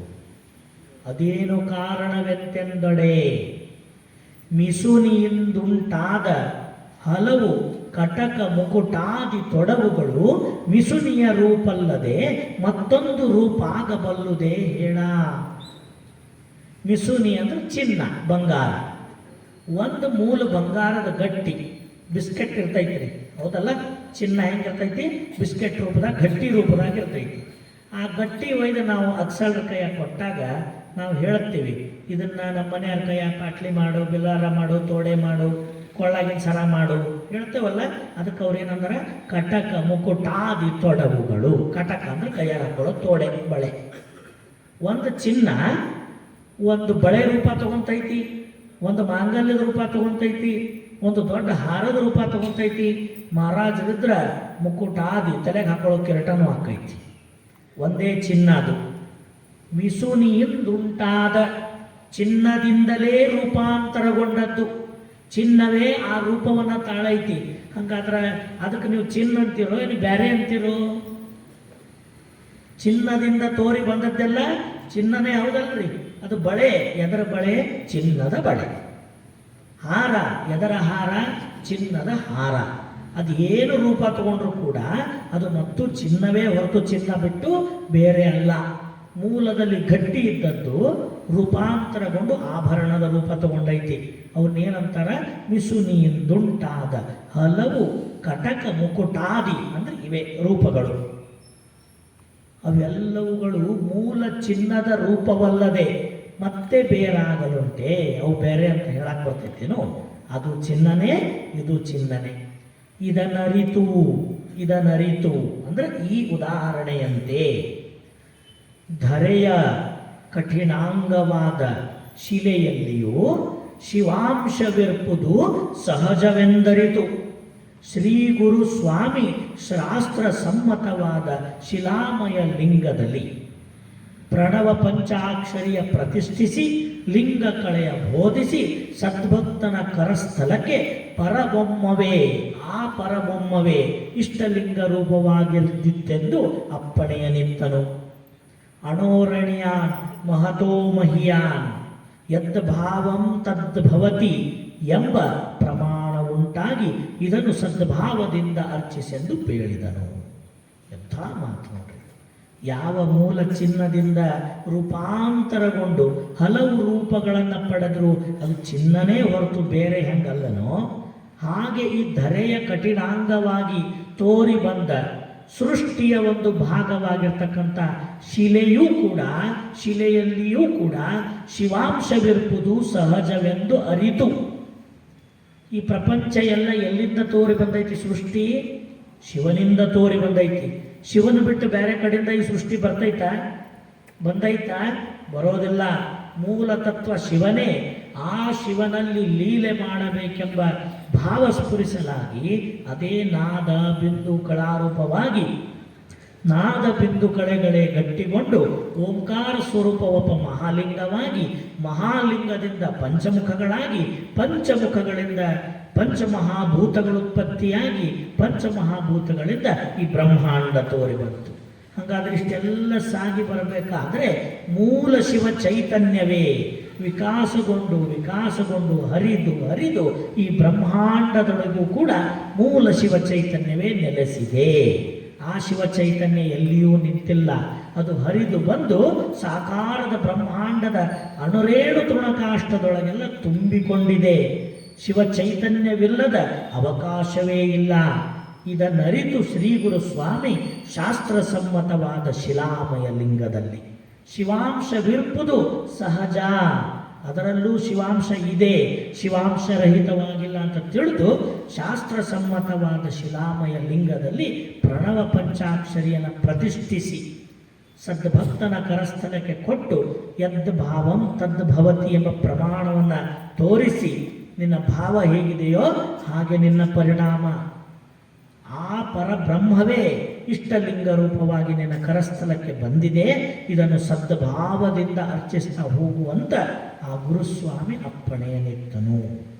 ಇದರಿಂದ ನಮಗೇನು ಸ್ಪಷ್ಟ ಆಗ್ತೈತಂದ್ರೆ, ಇಷ್ಟಲಿಂಗ ಅಂದ್ರೆ ಜಡ ಅಲ್ಲ, ಈ ಪ್ರಕೃತಿಯ ಸಮಸ್ತವೆಲ್ಲದರಲ್ಲೂ ಪರಮಾತ್ಮ ಚೈತನ್ಯ ಅಡಕವಾಗಿದೆ. ಪರಮಾತ್ಮನ ಚೈತನ್ಯ ಎಲ್ಲದರಲ್ಲೂ ಅಡಕವಾಗಿದೆ. ಪ್ರಣವಾರೂಢನು, ಪ್ರಣವ ಸ್ವರೂಪನು, ಪ್ರಣವ ಪ್ರಕೃತಿ ಸಂಜ್ಞನು. ಇಲ್ಲಿ ಬಂತು ನೋಡ್ರಿ ಆ ಮಾತು. ಪ್ರಣವ ಪ್ರಕೃತಿ ಸಂಜ್ಞನು. ಸಮಸ್ತ ಪ್ರಾಣ ಪ್ರಕೃತಿಯೊಳಗೆಲ್ಲ ಪರಮಾತ್ಮ ಪ್ರಣವ ಸ್ವರೂಪನಾಗಿ ಚಿಹ್ನೆಯನ್ನು ತೋರಿಸ್ತಾನ. ನಾನು ಇಲ್ಲೂ ಅದೇನಿ, ನಾನು ಇಲ್ಲೂ ಅದೇನಿ, ನಾನು ಇಲ್ಲೂ ಅದೇನಿ, ನಾ ಇಲ್ಲದ ಜಾಗನೇ ಇಲ್ಲ ಅಂತಾನ ಪರಮಾತ್ಮ. ಅದಕ್ಕೆ ಬಸವಣ್ಣವ್ರೇನಂದ್ರು, ಪಾತಾಳದಿಂದ ತತ್ತ ನಿಮ್ಮ ಶ್ರೀಚರಣ. ಅಲ್ಲಿರ್ತಕ್ಕಂಥದ್ದು ಧರೆಯ ಕಠಿಣಾಂಗವಾದ ಶಿಲೆ, ಅಲ್ಲಿಯೂ ಶಿವಾಂಶವಿರುವುದು ಸಹಜ. ಅದಕ್ಕಾಗಿ ಅದು ಜಡ ಅಲ್ಲ. ಆ ಕಳಾ ಸ್ವರೂಪವಾಗಿರ್ತಕ್ಕಂಥ ಶಿಲೆಯನ್ನು ಬಳಸಿ ಲಿಂಗ ರೂಪವನ್ನು ಮಾಡಿ, ಆ ಲಿಂಗದೊಳಗೆ ಆ ಭಕ್ತನ ಅಂಗದಲ್ಲಿ ನೆಲೆಸಿರುವ ಶಿವಕಳೆಯನ್ನು ತೆಗೆದು ಲಿಂಗದಲ್ಲಿ ಪ್ರತಿಷ್ಠಿಸಿ, ನೋಡಪ್ಪ ನಿನ್ನೊಳಗಿದ್ದ ಪರಮಾತ್ಮ ನಿನ್ನ ಕಾಣ್ತಿದ್ದಿಲ್ಲ, ಈಗ ನೋಡು ನಿನ್ನ ಕರಸ್ಥಲದಲ್ಲಿ ಇಷ್ಟ ಲಿಂಗ ರೂಪವಾಗಿ ಹೆಂಗ ತೊಳಗಿ ಬೆಳಗ್ತಾನ ಪರಮಾತ್ಮ ಅಂತ ಕರಸ್ಥಲಕ್ಕೆ ಕೊಟ್ಟ. ಆ ಕಾರಣಕ್ಕಾಗಿ ಇಷ್ಟಲಿಂಗ ಜಡ ಅಲ್ಲ, ಇಷ್ಟಲಿಂಗ ಚೈತನ್ಯ ಭರಿತವಾದದ್ದು ಅನ್ನೋದನ್ನು ಅತ್ಯಂತ ಸ್ಪಷ್ಟವಾಗಿ ನಮ್ಮೆಲ್ಲರ ಮನದ ಸಂಶಯವನ್ನು ಅವಿರಳ ಜ್ಞಾನಿ ಚನ್ನಬಸವಣ್ಣನವರು ದೂರೀಕರಿಸ್ತಾರೆ. ಇದರ ಜೊತೆಗೆ ಇಂತಪ್ಪ ಲಿಂಗವನ್ನು ಅಂಗಕ್ಕೆ ಕೊಟ್ಟ ನಂತರ ಈ ಭಕ್ತ ಆ ಲಿಂಗವನ್ನು ತನ್ನ ಅಂಗದೊಳಗೆ ಹೆಂಗೆ ಪ್ರತಿಷ್ಠಿಸ್ಕೋಬೇಕು? ಲಿಂಗ ಕರಸ್ಥಲಕ್ಕೆ ಬಂತು. ಕರಸ್ಥಲಕ್ಕೆ ಬಂದ ಲಿಂಗ ಈ ಅಂಗ ಸ್ವರೂಪವಾದ ಭಕ್ತನೊಂದಿಗೆ ಸಂಬಂಧವನ್ನು ಏರ್ಪಡಿಸ್ಬೇಕಲ್ಲ. ಇವರಿಬ್ಬರ ಮಧ್ಯದಲ್ಲಿ ಸಂಬಂಧ ಆಗಬೇಕಲ್ಲ. ಆ ಸಂಬಂಧವನ್ನು ಏರ್ಪಡಿಸೋದಕ್ಕೆ ಏನಂತಾರೆ? ಇಷ್ಟಲಿಂಗ ಪೂಜೆ ಅಂತ ಕರೀತಾರೆ. ಬರೀ ಲಿಂಗ ಕಟ್ಟಿಕೊಂಡ್ರಲ್ಲ, ಲಿಂಗದೊಂದಿಗೆ ಅನುಸಂಧಾನವನ್ನು ಮಾಡಬೇಕು. ಬರೀ ಲಿಂಗ ಕಟ್ಟಿಕೊಂಡ್ರೆ ಏನಾಗೋದೈತ್ರಿ? ಲಿಂಗ ಕಟ್ಟಿಕೊಂಡ್ರಲ್ಲ, ಕಟ್ಟಿಕೊಂಡ ಲಿಂಗದೊಂದಿಗೆ ನಿತ್ಯ ನಿತ್ಯ ನಿತ್ಯವೂ ಅನುಸಂಧಾನವನ್ನು ಮಾಡಬೇಕು. ತ್ರಿಕಾಲದಲ್ಲಿ ಅರ್ಚಿಸುವುದು ಶ್ರೇಷ್ಠ, ದ್ವಿಕಾಲದಲ್ಲಿ ಅರ್ಚಿಸುವುದು ಮಧ್ಯಮ, ಒಂದೇ ಕಾಲದಲ್ಲಿ ಅರ್ಚಿಸುವುದು ಕನಿಷ್ಠ ಅಂತ ಚನ್ನಬಸವಣ್ಣವ್ರು ಹೇಳ್ತಾರೆ. ನಾವೆಷ್ಟು ಅವನ ಜೊತೆ ಸಂಬಂಧ ಮಾಡ್ತೀವಿ ಅಷ್ಟು ಲಿಂಗ ಅಂಗದೊಳಗೆ ಪ್ರವೇಶ ಮಾಡ್ತೈತಿ. ನಾವೆಷ್ಟು ಅವನಿಂದ ದೂರ ಇರ್ತೇವೆ, ಲಿಂಗ ಅಂಗದೊಂದಿಗೆ ಸಂಬಂಧ ಆಗೋದಿಲ್ಲ. ಹಾಲ ಹರವಿಯ ಮೇಲೆ ಮಜ್ಜಿಗೆಯ ತಂದಿರಿಸಿದರೆ ಹೆಪ್ಪಾಗಬಲ್ಲುದೇ ಸಮರಸದಿಂದಲ್ಲದೆ.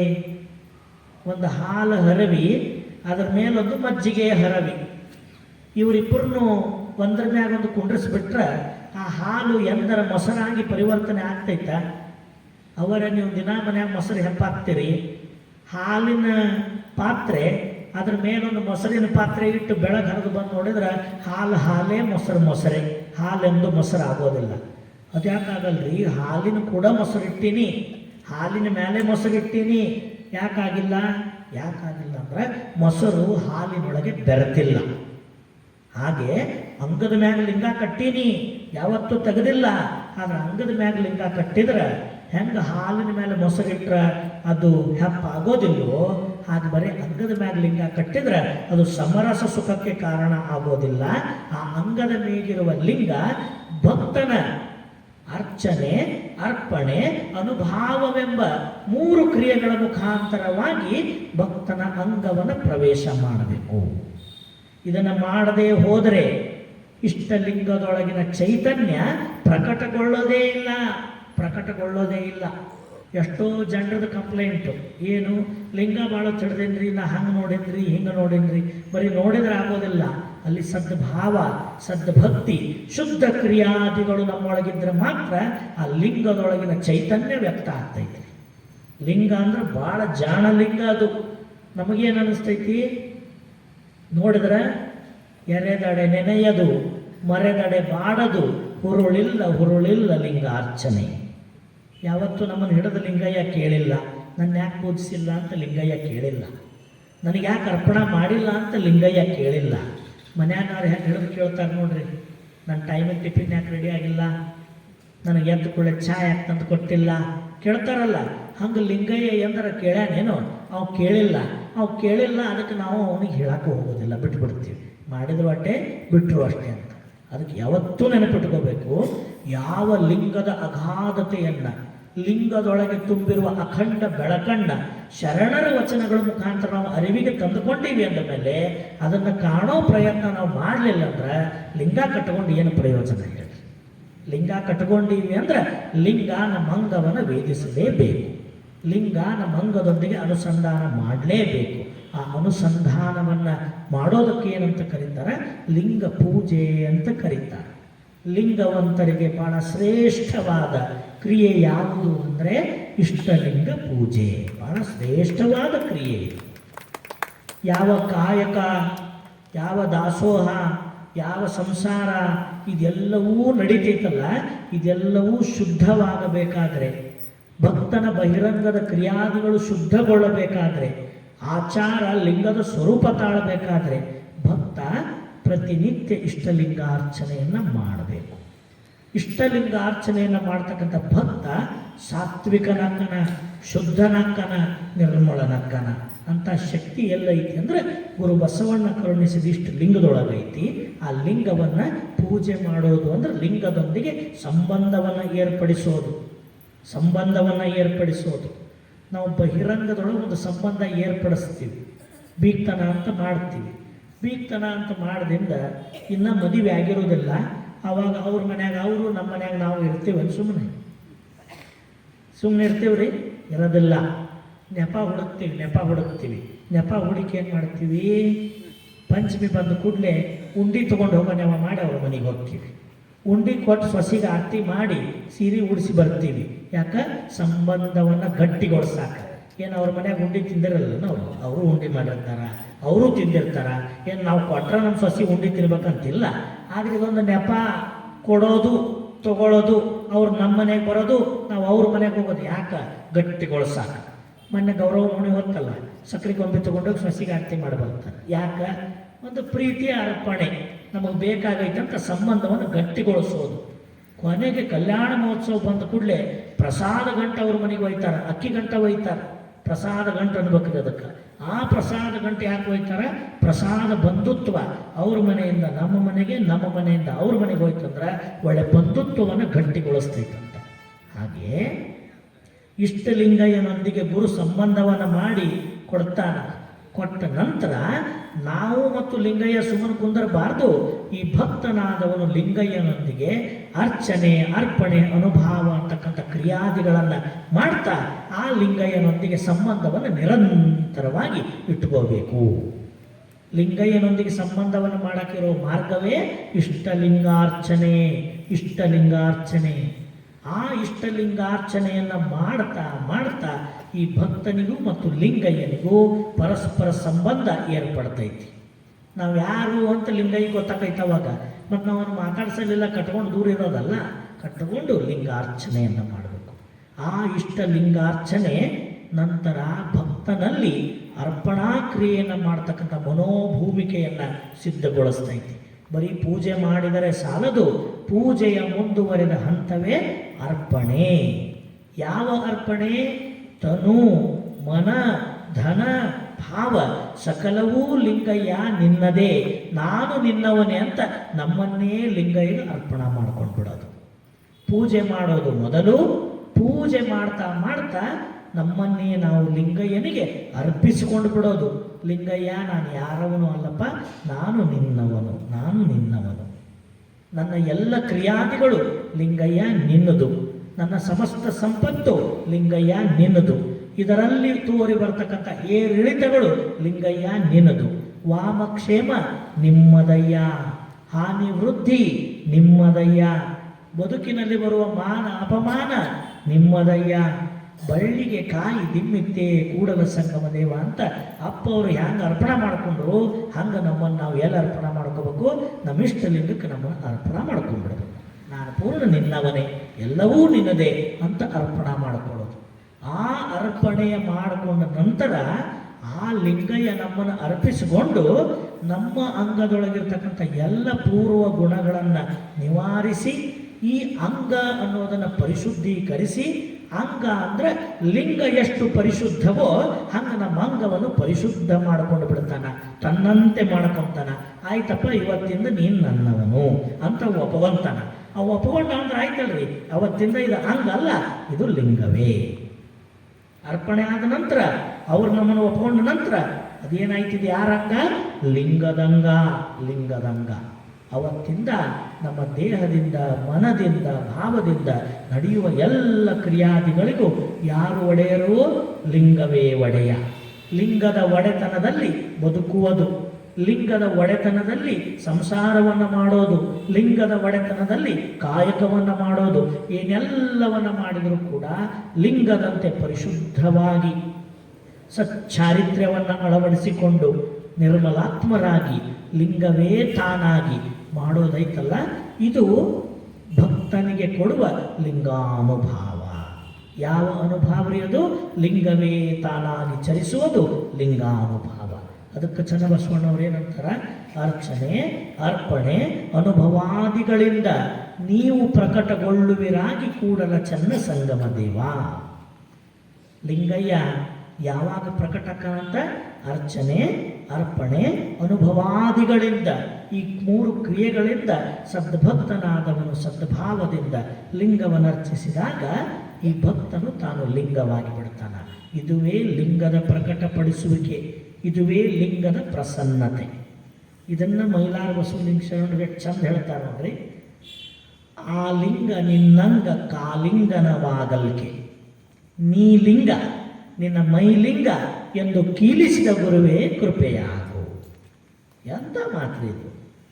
ಆ ಲಿಂಗ ನಿನ್ನಂಗಕ್ಕೆ ಆಲಿಂಗನವಾಗಲ್ಕೆ. ಯಾವುದ್ರಪ್ಪ ಅದು? ಆ ಲಿಂಗ ಘನತರವಾದ ಮಹಾಲಿಂಗ, ಜಗತ್ತನ್ನೆಲ್ಲ ತುಂಬಿಕೊಂಡಿರೋ ಪರಾತ್ಪರ ವಸ್ತು ಲಿಂಗ. ಆ ಲಿಂಗ ಗುರುವಿನ ಕಾರುಣ್ಯದಿಂದ ಇಷ್ಟಲಿಂಗವೆಂಬ ರೂಪವಾಗಿ ನಿನ್ನಂಗಕ್ಕೆ ಆಲಿಂಗನವಾಗಲ್ಕೆ. ಆಲಿಂಗನ ಅಂದರೆ ಒಪ್ಕೊಳ್ಳೋದು, ಅಪ್ಕೊಳ್ಳೋದು, ಒಂದಕ್ಕೊಂದು ಸೇರ್ಕೊಳ್ಳೋದು. ಹಂಗೆ ಆ ಲಿಂಗ ನಿನ್ನ ಅಂಗಕ್ಕೆ ಅಂದರೆ ನಿನ್ನ ದೇಹಕ್ಕೆ ಆಲಿಂಗನವಾಗಲ್ಕೆ ಏನಾಯ್ತಪ್ಪ ಪರಿಣಾಮ? ನೀಲಿಂಗ ನಿನ್ನ ಮೈಲಿಂಗ ಎಂದು ಕೀಲಿಸಿದ ಗುರುವೇ ಕೃಪೆಯಾಗು. ಎಲ್ಲೈತ್ರಪ್ಪ ಜಗತ್ತಿನಾಗಿಂಥ ವ್ಯವಸ್ಥೆ? ಪರಮಾತ್ಮನೇ ಬಂದು ನಮ್ಮನ್ನು ಅಪ್ಪಗೊಂಡು ನೀನು ನನ್ನಂಗದಿ, ನೀನು ನಾನು ಒಂದೇ ಅಂತ ಇಬ್ಬರನ್ನೂ ಆ ಅಂಗವನ್ನು ಲಿಂಗವಾಗಿ ಮಾಡಿಕೊಳ್ತಕ್ಕಂಥ ವ್ಯವಸ್ಥೆ ಜಗತ್ತಿನೊಳಗೆಲ್ಲೂ ಇಲ್ಲ. ಒಂದೇ ಒಂದು ವ್ಯವಸ್ಥೆ ಅಂದರೆ ಅದು ಲಿಂಗಾಯತ ತತ್ವ ಸಿದ್ಧಾಂತದಲ್ಲಿ ಮಾತ್ರ ಇರೋದು. ಯಾಕೆ ತಿಳಿವಲ್ದು ಇದು ಲಿಂಗಾಯತರಿಗೆ? ಇದು ಯಾಕೆ ತಿಳಿವಲ್ದು? ಯಾರ್ಯಾರೇ ಒಬ್ಬ ದೊಡ್ಡ ಮಿನಿಸ್ಟರ್ ಬಂದು ಕೈ ಕುಲುಕಿದ್ರೆ 4 ಮಂದಿ ಮುಂದೆ ಎಷ್ಟು ಖುಷಿ ಪಡ್ತೀವಿ ನಾವು. ನೋಡ್ರಿ ಸಾಹೇಬ್ರು ನಮ್ಮನ್ನು ಹಿಡ್ಕೊಂಡ್ರು, 4 ಮಂದಿಯಾಗ ನಾವು ದೊಡ್ಡ ಫೋಟೋ ತೆಗೆದು ಸೆಲ್ಫಿ ಇಟ್ಕೊಳ್ತೀವಿ. ಹಂಗಾಯ್ತು ಹಿಂಗಾಯ್ತು. ಇಲ್ಲಿ ಇಂಥವ್ರಲ್ಲ, 5 ವರ್ಷಕ್ಕೆ ಬಂದು ಹೋಗೋರು ಬಂದಿಲ್ಲ. ಅನಾದಿ ಜಗದೊಡೆಯ ತ್ರಿಕಾಲಾಭಾದಿತ ಸತ್ಯ ಪರವಸ್ತು ಅದ ಬಂದು ನಮ್ಮನ್ನು ಹಿಡ್ಕೊಂಡೈತಿ. ಇದಕ್ಕಿಂತ ದೊಡ್ಡದು ಇನ್ನೇನು ಬೇಕಾಗೈತಿ ನಮ್ಮ ಬದುಕಿಗೆ? ಇದಕ್ಕಿಂತ ದೊಡ್ಡವರು ಯಾರು ಬರೋದಾರ ನಮ್ಮ ಜೀವನದೊಳಗೆ? ಅದನ್ನು ನಾವು ಭಾಳ ಅರ್ಥ ಮಾಡ್ಕೋಬೇಕು. ಆ ಲಿಂಗವೇ ಬಂದು ಭಕ್ತನ ಅಂಗವನ್ನು ಆಲಿಂಗನ ಮಾಡಿ ನೀ ಲಿಂಗ ನಿನ್ನ ಮೈಲಿಂಗ ಅಂತ ಹೇಳಿದ್ರು. ನಿನ್ನ ಸ್ವರೂಪನ ಲಿಂಗ. ಆ ಸ್ವರೂಪದಿಂದ ನಡೀತಕ್ಕಂಥ ದೇಹದ ಮನ ಕರಣೇಂದ್ರಿಯಾದಿಗಳ ಕ್ರಿಯೆಗಳು ಲಿಂಗ. ಅದಕ್ಕೆ ಆ ಲಿಂಗ ನಿನ್ನ ನೇತ್ರದೊಳಗೆ ನೆಲೆಸಿಬಿಡ್ತು ಅಂದ್ರೆ ಅವತ್ತಿಂದ ಅದು ಕಣ್ಣಲ್ಲಪ್ಪ, ಅದು ಶಿವಲಿಂಗ. ಆ ಲಿಂಗ ನಿನ್ನ ಶ್ರೋತ್ರದೊಳಗೆ ಪೂರ್ಣವಾಗಿ ವ್ಯಾಪಿಸ್ತು ಅಂದ್ರೆ ಅದು ಕಿವಿ ಅಲ್ಲಪ್ಪ, ಅದು ಪ್ರಸಾದ ಲಿಂಗ. ಆ ಲಿಂಗ ನಿನ್ನ ನಾಸಿಕದೊಳಗೆ ನೆಲೆಸ್ತು ಅಂದ್ರೆ ಇದು ಮೂಗಲ್ಲಪ್ಪ, ಅದು ಆಚಾರ ಲಿಂಗ. ಅದೇ ಲಿಂಗ ನಿನ್ನ ಜಿಹ್ವೆ ಒಳಗೆ ನೆಲೆಸ್ತು ಅಂದ್ರೆ ಇದು ಜಿಹ್ವೆ ಬಾಯಲ್ಲ, ಇದು ಗುರುಲಿಂಗ. ನಿನ್ನ ಮನದೊಳಗೆ ಲಿಂಗ ಸ್ಥಿರಗೊಳ್ತು ಅಂದ್ರೆ ಅದು ಮನ ಅಲ್ಲ, ಅದು ಮಹಾಲಿಂಗ, ಅದು ಮಹಾಲಿಂಗ. ಹಿಂಗೆ ನೀ ಲಿಂಗ, ನಿನ್ನ ಮೈ ಲಿಂಗ ಅಂದರೆ ಈ ಲಿಂಗ ನಿನ್ನ ಅಂಗವನ ಪೂರ್ಣವಾಗಿ ಆಚಾರಾದಿ ಲಿಂಗವಾಗಿ ನಿನ್ನೊಳಗೆಲ್ಲ ವ್ಯಾಪಿಸುವುದು, ನಿನ್ನೊಳಗೆಲ್ಲ ತುಂಬಿಕೊಡೋದು, ಲಿಂಗದ ಚೈತನ್ಯವೇ ನೀನಾಗಿ ಚಲಿಸುವುದು. ಇಂಥ ಲಿಂಗ ತತ್ವ ಅರ್ಚನೆ, ಅರ್ಪಣೆ, ಅನುಭವಾದಿಗಳಿಂದ ಪ್ರಕಟಗೊಳ್ಳುವಂಥದ್ದು. ಇನ್ನು ಸಾಮಾನ್ಯ ಲೌಕಿಕದಲ್ಲಿರ್ತಕ್ಕಂಥ ಸಾಮಾನ್ಯರಿಗೂ ಕೂಡ ಲಿಂಗದ ಪೂಜೆಯ ಫಲ ಏನು ಅನ್ನೋದನ್ನು ಗುರು ಬಸವಣ್ಣನವರು ತೋರಿಸಿಕೊಡ್ತಾರೆ. ಪಾರಮಾರ್ಥಿಕ ನೆಲೆಯಲ್ಲಿ ನಿನ್ನನ್ನೇ ಲಿಂಗ ಮಾಡ್ಕೊಳ್ಳೋದು. ಇನ್ನು ಸಾಮಾನ್ಯ ಲೌಕಿಕದ ನೆಲೆಯಲ್ಲಿರ್ತಕ್ಕಂಥವರಿಗೆ ಬಹುಶಃ ಇದು ಒಮ್ಮೆ ಹಿಡ್ಕೊಳ್ಳೋದಿಲ್ಲ. ಏನು ಅನ್ನಿಸ್ತೈತಿ ನಮಗೆ? ಅದನ್ನು ನೋಡಿದ್ರೆ ಏನು ಅನ್ನಿಸ್ತೈತಿ? ಯಪ್ಪ, ನಾ ಲಿಂಗ ಆಗೋದು, ಮೈ ಲಿಂಗ ಆಗೋದು ಬ್ಯಾಡ್ರಿ, ಮನ್ಯಾಗ ಬಡತನ ಐತಿ, ಕಳ್ಕೊಂಡ್ರೆ ಸಾಕಾಗೈತಿ, ಮನ್ಯಾಗ ಸಮಸ್ಯೆ ಐತಿ, ಅದರಿಂದ ಮುಕ್ತನಾದ್ರೆ ಸಾಕು ಅಂತ ಅಂತೀವಲ್ಲ. ಅದಕ್ಕೆ ನಾವು ಯಾವತ್ತೂ ತಿಳ್ಕೋಬೇಕು, ಇಷ್ಟ ಲಿಂಗ ಅಂದ್ರೆ ಬರೇ ಪರವಸ್ತುವಾಗಿ ಬಂದು ನಿನ್ನ ಲಿಂಗ ಮಾಡೋದಷ್ಟೇ ಅಲ್ಲ, ನಿನ್ನ ಸಂಸಾರದ ತಾಪತ್ರಯಗಳನ್ನು ನೀಗಿಸಿ ನಿನ್ನ ಮನೆಯಲ್ಲಿ ಸೌಖ್ಯ ಶಾಂತಿಯನ್ನು ನೆಲೆಸುವಂತೆ ಮಾಡೋದು ಕೂಡ ನಮ್ಮ ಇಷ್ಟಲಿಂಗ ಪೂಜೆ. ಇಷ್ಟಲಿಂಗದೊಳಗೆ ಆ ಶಕ್ತಿನೂ ಐತಿ. ಯಾವುದನ್ನು ಸಂಪತ್ತು ಕಡಿಮೆ ಆದರೂ ಒಂದು ಪೂಜೆ ಮಾಡೋದು, ಕಷ್ಟ ಬಂದರೆ ಎಲ್ಲೋಗಿ ತಾಯ್ತ ಕಟ್ಕೊಳ್ಳೋದು ಮಾಡ್ತೀವಲ್ಲ, ಅದು ಯಾವುದು ಲಿಂಗವಂತರಿಗೆ ಸಲ್ಲದು. ಉಳಿದವ್ರು ಕಟ್ಕೊಳ್ಳಿ, ನಾವೇನು ಬೇಡ ಅನ್ನೋದು. ಅವ್ರ ಕಷ್ಟಗಳು ಇರ್ತಾವ, ನಂಬಿರ್ತಾರ, ಅವ್ರು ಕಟ್ಕೊಳ್ಳಿ. ಆದ್ರೆ ಲಿಂಗವಂತರಿಗೆ ಇಷ್ಟಲಿಂಗ ರುದ್ರಾಕ್ಷಿ ಬಿಟ್ಟರೆ ಕೊಳ್ಳಾಗ ಮತ್ತೊಂದೇನು ನಾವು ಹಾಕಬಾರ್ದು. ತ್ರಿಶೂಲ ಹಾಕದೆ, ಢಮರುಗ ಹಾಕದೆ, ಮತ್ತೊಂದು ಯಾವುದೇ ಚಿಹ್ನೆ ಹಾಕದೆ, ಮತ್ತೊಂದು ಮಗದೊಂದು ಕರಿ ದಾರ, ಕೆಂಪು ದಾರ ನಾವು ಯಾವುದೂ ಧರಿಸಬಾರ್ದು. ನಮ್ಮ ಅಂಗದ ಮೇಲೆ ಇಷ್ಟಲಿಂಗ ಮತ್ತು ರುದ್ರಾಕ್ಷಿ ನಮ್ಮ ಕೊಳ್ಳಾಗಿ ಇವೆರಡ ಇರ್ಬೇಕ್ರಿ. ಇದನ್ನು ಬಿಟ್ಟು ಯಾರೂ ನಾವೇನು ಧರಿಸಬಾರ್ದು. ನಮ್ಮ ಮಕ್ಕಳಿಗೆ ಸಂಸ್ಕಾರ ಇಲ್ಲ, ಏನೇನೋ ಸಂಘಟನೆ ಒಳಗೆ ಹೋಗ್ತಾವ, ಅಲ್ಲಿ ಇವ್ರಿಗೆ ಏನೇನೋ ದೀಕ್ಷಾ ಕೊಡ್ತಾರೆ, ಅರ್ಥ ಆಗೈತಲ್ಲ, ನಾ ಬಿಡಿಸಿ ಹೇಳೋದಲ್ಲ. ಏನೇನೋ ಇಲ್ಲ ಸಲ್ಲದ ವಿಚಾರಗಳನ್ನು, ಕೋಮುವಾದವನ್ನು ತುಂಬಿ ಏನೇನೋ ಕೊಟ್ಟು ಕಳಿಸ್ತಾರೆ. ಆ ಮಕ್ಕಳು ಕೊಳ್ಳಾಗವನ್ನು ಕಟ್ಕೊಂಡ್ಬಂದಿರ್ತಾರೆ. ಅದಕ್ಕೆ ತಂದೆ ತಾಯಿಗಳ ಬದ್ಧತೆ ಹೆಂಗಿರಬೇಕು ಅಂದ್ರೆ, ಮಕ್ಕಳು ಏನಾರ ಬಿಡಿ ಸೇದಿ ಸರಾಯಿ ಕುಡಿದು ಬಂದ್ರೆ ನೀವು ಮನೆಗೆ ಸೇರಿಸ್ಕೊಂತೀರ, ಒಪ್ತೀರ? ಅವ್ರನ್ನ ಖಡಾಖಂಡಿತವಾಗಿ ಹೇಳ್ತಿರಿಲ್ಲೋ? ಅದೇ ನಿಮ್ಮ ಮಕ್ಕಳು ಮನೆ ಸಂಪತ್ತು ನಾಶ ಮಾಡಿದ್ರೆ, ಸಾಲ ಮಾಡಿದ್ರೆ ಒಪ್ಕೊಂತೀರ? ಸ್ವಚ್ಛಾಗಿ ಹೇಳ್ತೀರಿ, ಈ ಮನೆಯ ಜಾಗ ಎಲ್ಲ ಹೊರಗೆ ನಡೆಯುತ್ತೆ. ಹಂಗೆ ಲಿಂಗ ತತ್ವ ವಿಷಯದೊಳಗೂ ಬದ್ಧತೆ ಇರಬೇಕು. ಅಂಗದ ಮ್ಯಾಗ ಲಿಂಗ ರುದ್ರಾಕ್ಷಿ ಕಟ್ಟಿ ಕಳಿಸೀವಿ, ನೀನು ಎಲ್ಲೇ ಹೋಗಿ ಬಂದರೂ ಸಹಿತ ಅಂಗದ ಮ್ಯಾಗಿರೋ ಲಿಂಗ ರುದ್ರಾಕ್ಷಿಯ ಬಗ್ಗೆ ಮಾತ್ರ ನಿನಗೆ ಪೂಜ್ಯತೆ, ಬದ್ಧತೆ ಇರಬೇಕು. ಇದನ್ನು ಬಿಟ್ಟು ಕಟ್ಕೊಂಡು ಬಂದೆ ಅಂದರೆ ಹೊರಗಿಟ್ಟು ಹರ್ಕೊಂಡು ಒಳಗೆ ಬರಬೇಕು ಅಂತ ಹೇಳಬೇಕು. ತಾಯಿ ಹೇಳಬೇಕು. ಈ ಧರ್ಮ ಉಳಿಯೋದಿಲ್ಲ. ಇಲ್ಲಂದ್ರೆ ಯಾರ್ಯಾರೋ ಏನೇನೋ ಕಟ್ಟಿ ಕಳಿಸೋರು ಅದಾರ, ಅದನ್ನೇ ಕಟ್ಕೊಂಡು ಅದನ್ನೇ ನಂಬ್ಕೊಂಡು ಬರ್ತಾರ. ಮತ್ತು ನೀವು ಅದನ್ನು ಉಳಿದ ವಿಷಯದಾಗ ಹೆಂಗೆ ತೊಗೊತೀರಿ ನೋಡ್ರಿ, ತಾಕತ್ತು ಹೆಂಗೆ ಬರ್ತೈತಿ. ಯಾರ್ಯಾರ ಹೇಳ್ತಾರೆ, ನಿಮ್ಮ ಮಗ ಅಲ್ಲಿ ಕುಡಿದು ಬಂದಾನ್ರಿ ಅಂತ ಹೇಳಿದ್ರೆ ಪರೀಕ್ಷೆ ಮಾಡಿ ನೋಡಿ ಕುತ್ತಿಗಿಡದ ದಬ್ಬತೇವೆ ಹೊರಗೆ, ತಪ್ಪಿದು ಮಾಡೋಂಗಿಲ್ಲ ಅಂತ ಹೇಳ್ತೀವಿಲ್ಲೋ? ಹಂಗೆ ಅಂಗದ ಮೇಲೆ ಲಿಂಗ ರುದ್ರಾಕ್ಷಿ ರಹಿತವಾಗಿ ಏನೇನಾರ ಕಟ್ಕೊಂಡು ಬಂದರು ಅಂದ್ರೆ ಕಟ್ಟರ್ದು ಹೊರಗೆ ಹಾಕಿ ತೊಗೊಂಡು ಬರ್ಬೇಕು. ಅವ್ರನ್ನ ಗಟ್ಟಿಯಾಗಿ ನಿಂದ್ರಿಸ್ಬೇಕು. ಅವ್ರನ್ನ ಹೆಂಗಿತ್ತು ಅಂದ್ರೆ ನಿಮಗೆ ಹಾಗೆ ಒಂದು ಉದಾಹರಣೆ ಹೇಳ್ತೀನಿ. ಒಂದು ಕಾಲಕ್ಕೆ ಹೆಂಗಿದ್ರು ನಮ್ಮ ಲಿಂಗವಂತ ತಾಯಂದ್ರು ಅಂದ್ರೆ, ನಮ್ಮ ಸಂಬಂಧಿಕರು ಒಂದು ಅಜ್ಜಿ ಭಾರಿ ಲಿಂಗ ಪೂಜಾ ನಿಷ್ಠರು. ಹುಬ್ಬಳ್ಳಿ ಒಳಗೆ ಪಾವಟೆಯವ್ರ ಮನೆ ಮಗಳಕ್ಕಿ. ಪಾವಟೆಯವರು ಬಿಳೆ ಅಂಗಡಿಯವರು ಅಂದ್ರೆ ಇಡೀ ಹುಬ್ಬಳ್ಳಿಗೆ ಸುಮಾರು 200 ವರ್ಷಗಳ ಹಿಂದೆ ಪ್ರಥಮ ಬಾರಿಗೆ ಬಸವ ತತ್ವವನ್ನು ಆಚರಣೆಗೆ ತಂದಂಥ ಮನೆತನದವರು. ನಾವೇನು ನೋಡ್ತೀವಲ್ಲ, ಇಷ್ಟಲಿಂಗಪ್ಪ ಪಾವಟೆಯವರು, ಆಮೇಲೆ ನಮ್ಮ ಇವರು ಯಾರಂದ್ರಿ ಬಿಳೆ ಅಂಗಡಿಯವರು, ಅವರೆಲ್ಲ ಆಗಿನ ಕಾಲಕ್ಕೆ ಬಸವ ತತ್ವವನ್ನು ಗಟ್ಟಿಯಾಗಿ ಆಚರಣೆ ಮಾಡಿದಂಥವ್ರು.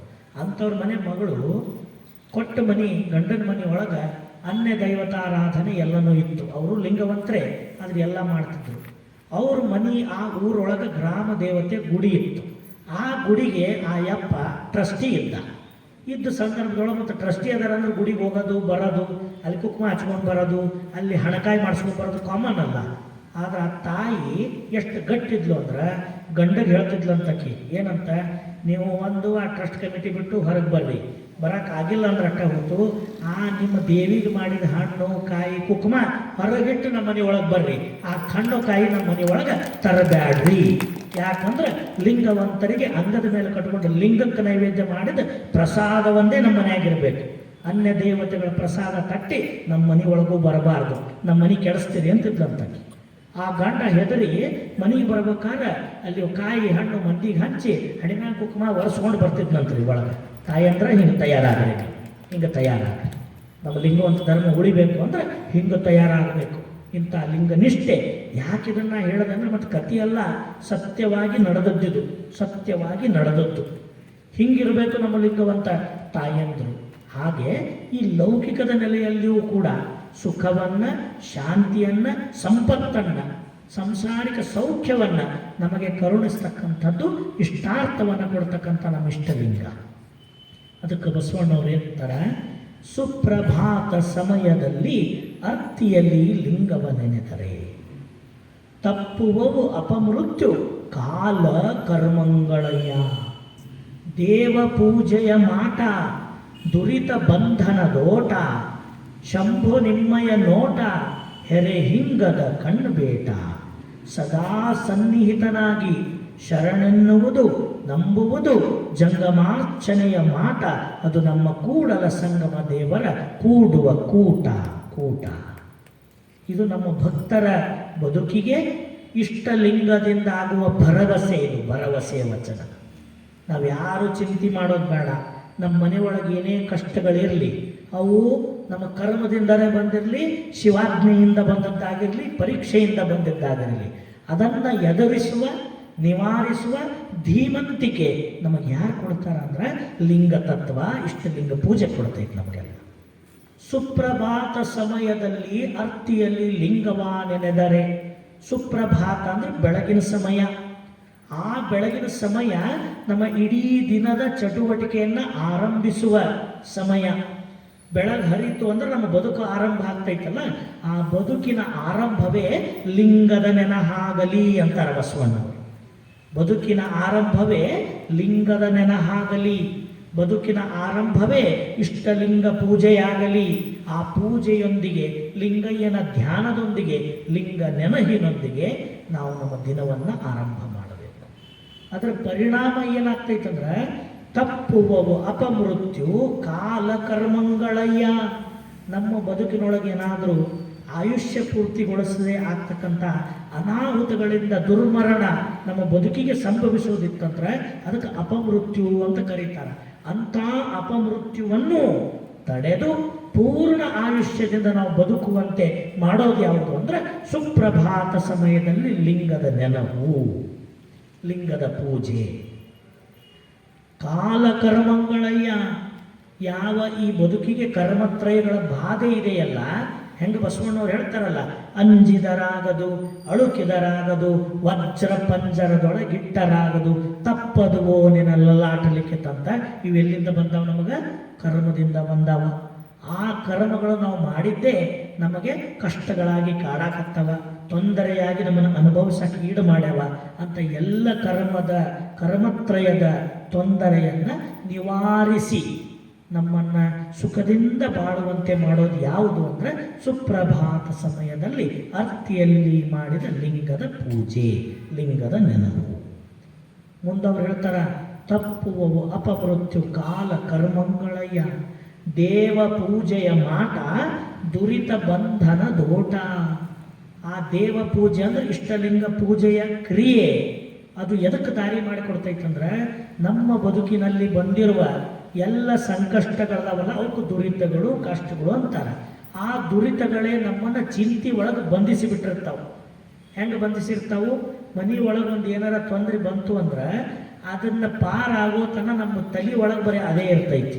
ಕುಂತ್ರು ಅದೇ, ನಿಂತರೂ ಅದೇ, ಮಲಗಿದ್ರು ಅದೇ, ಯಾರ ಮಾತಾಡಿಸಿದ್ರು ಅದೇ, ಕನಸಿನೊಳಗೂ ಅದೇ, ಮನಸ್ಸಿನೊಳಗೂ ಅದೇ. ಯಾಕೆ?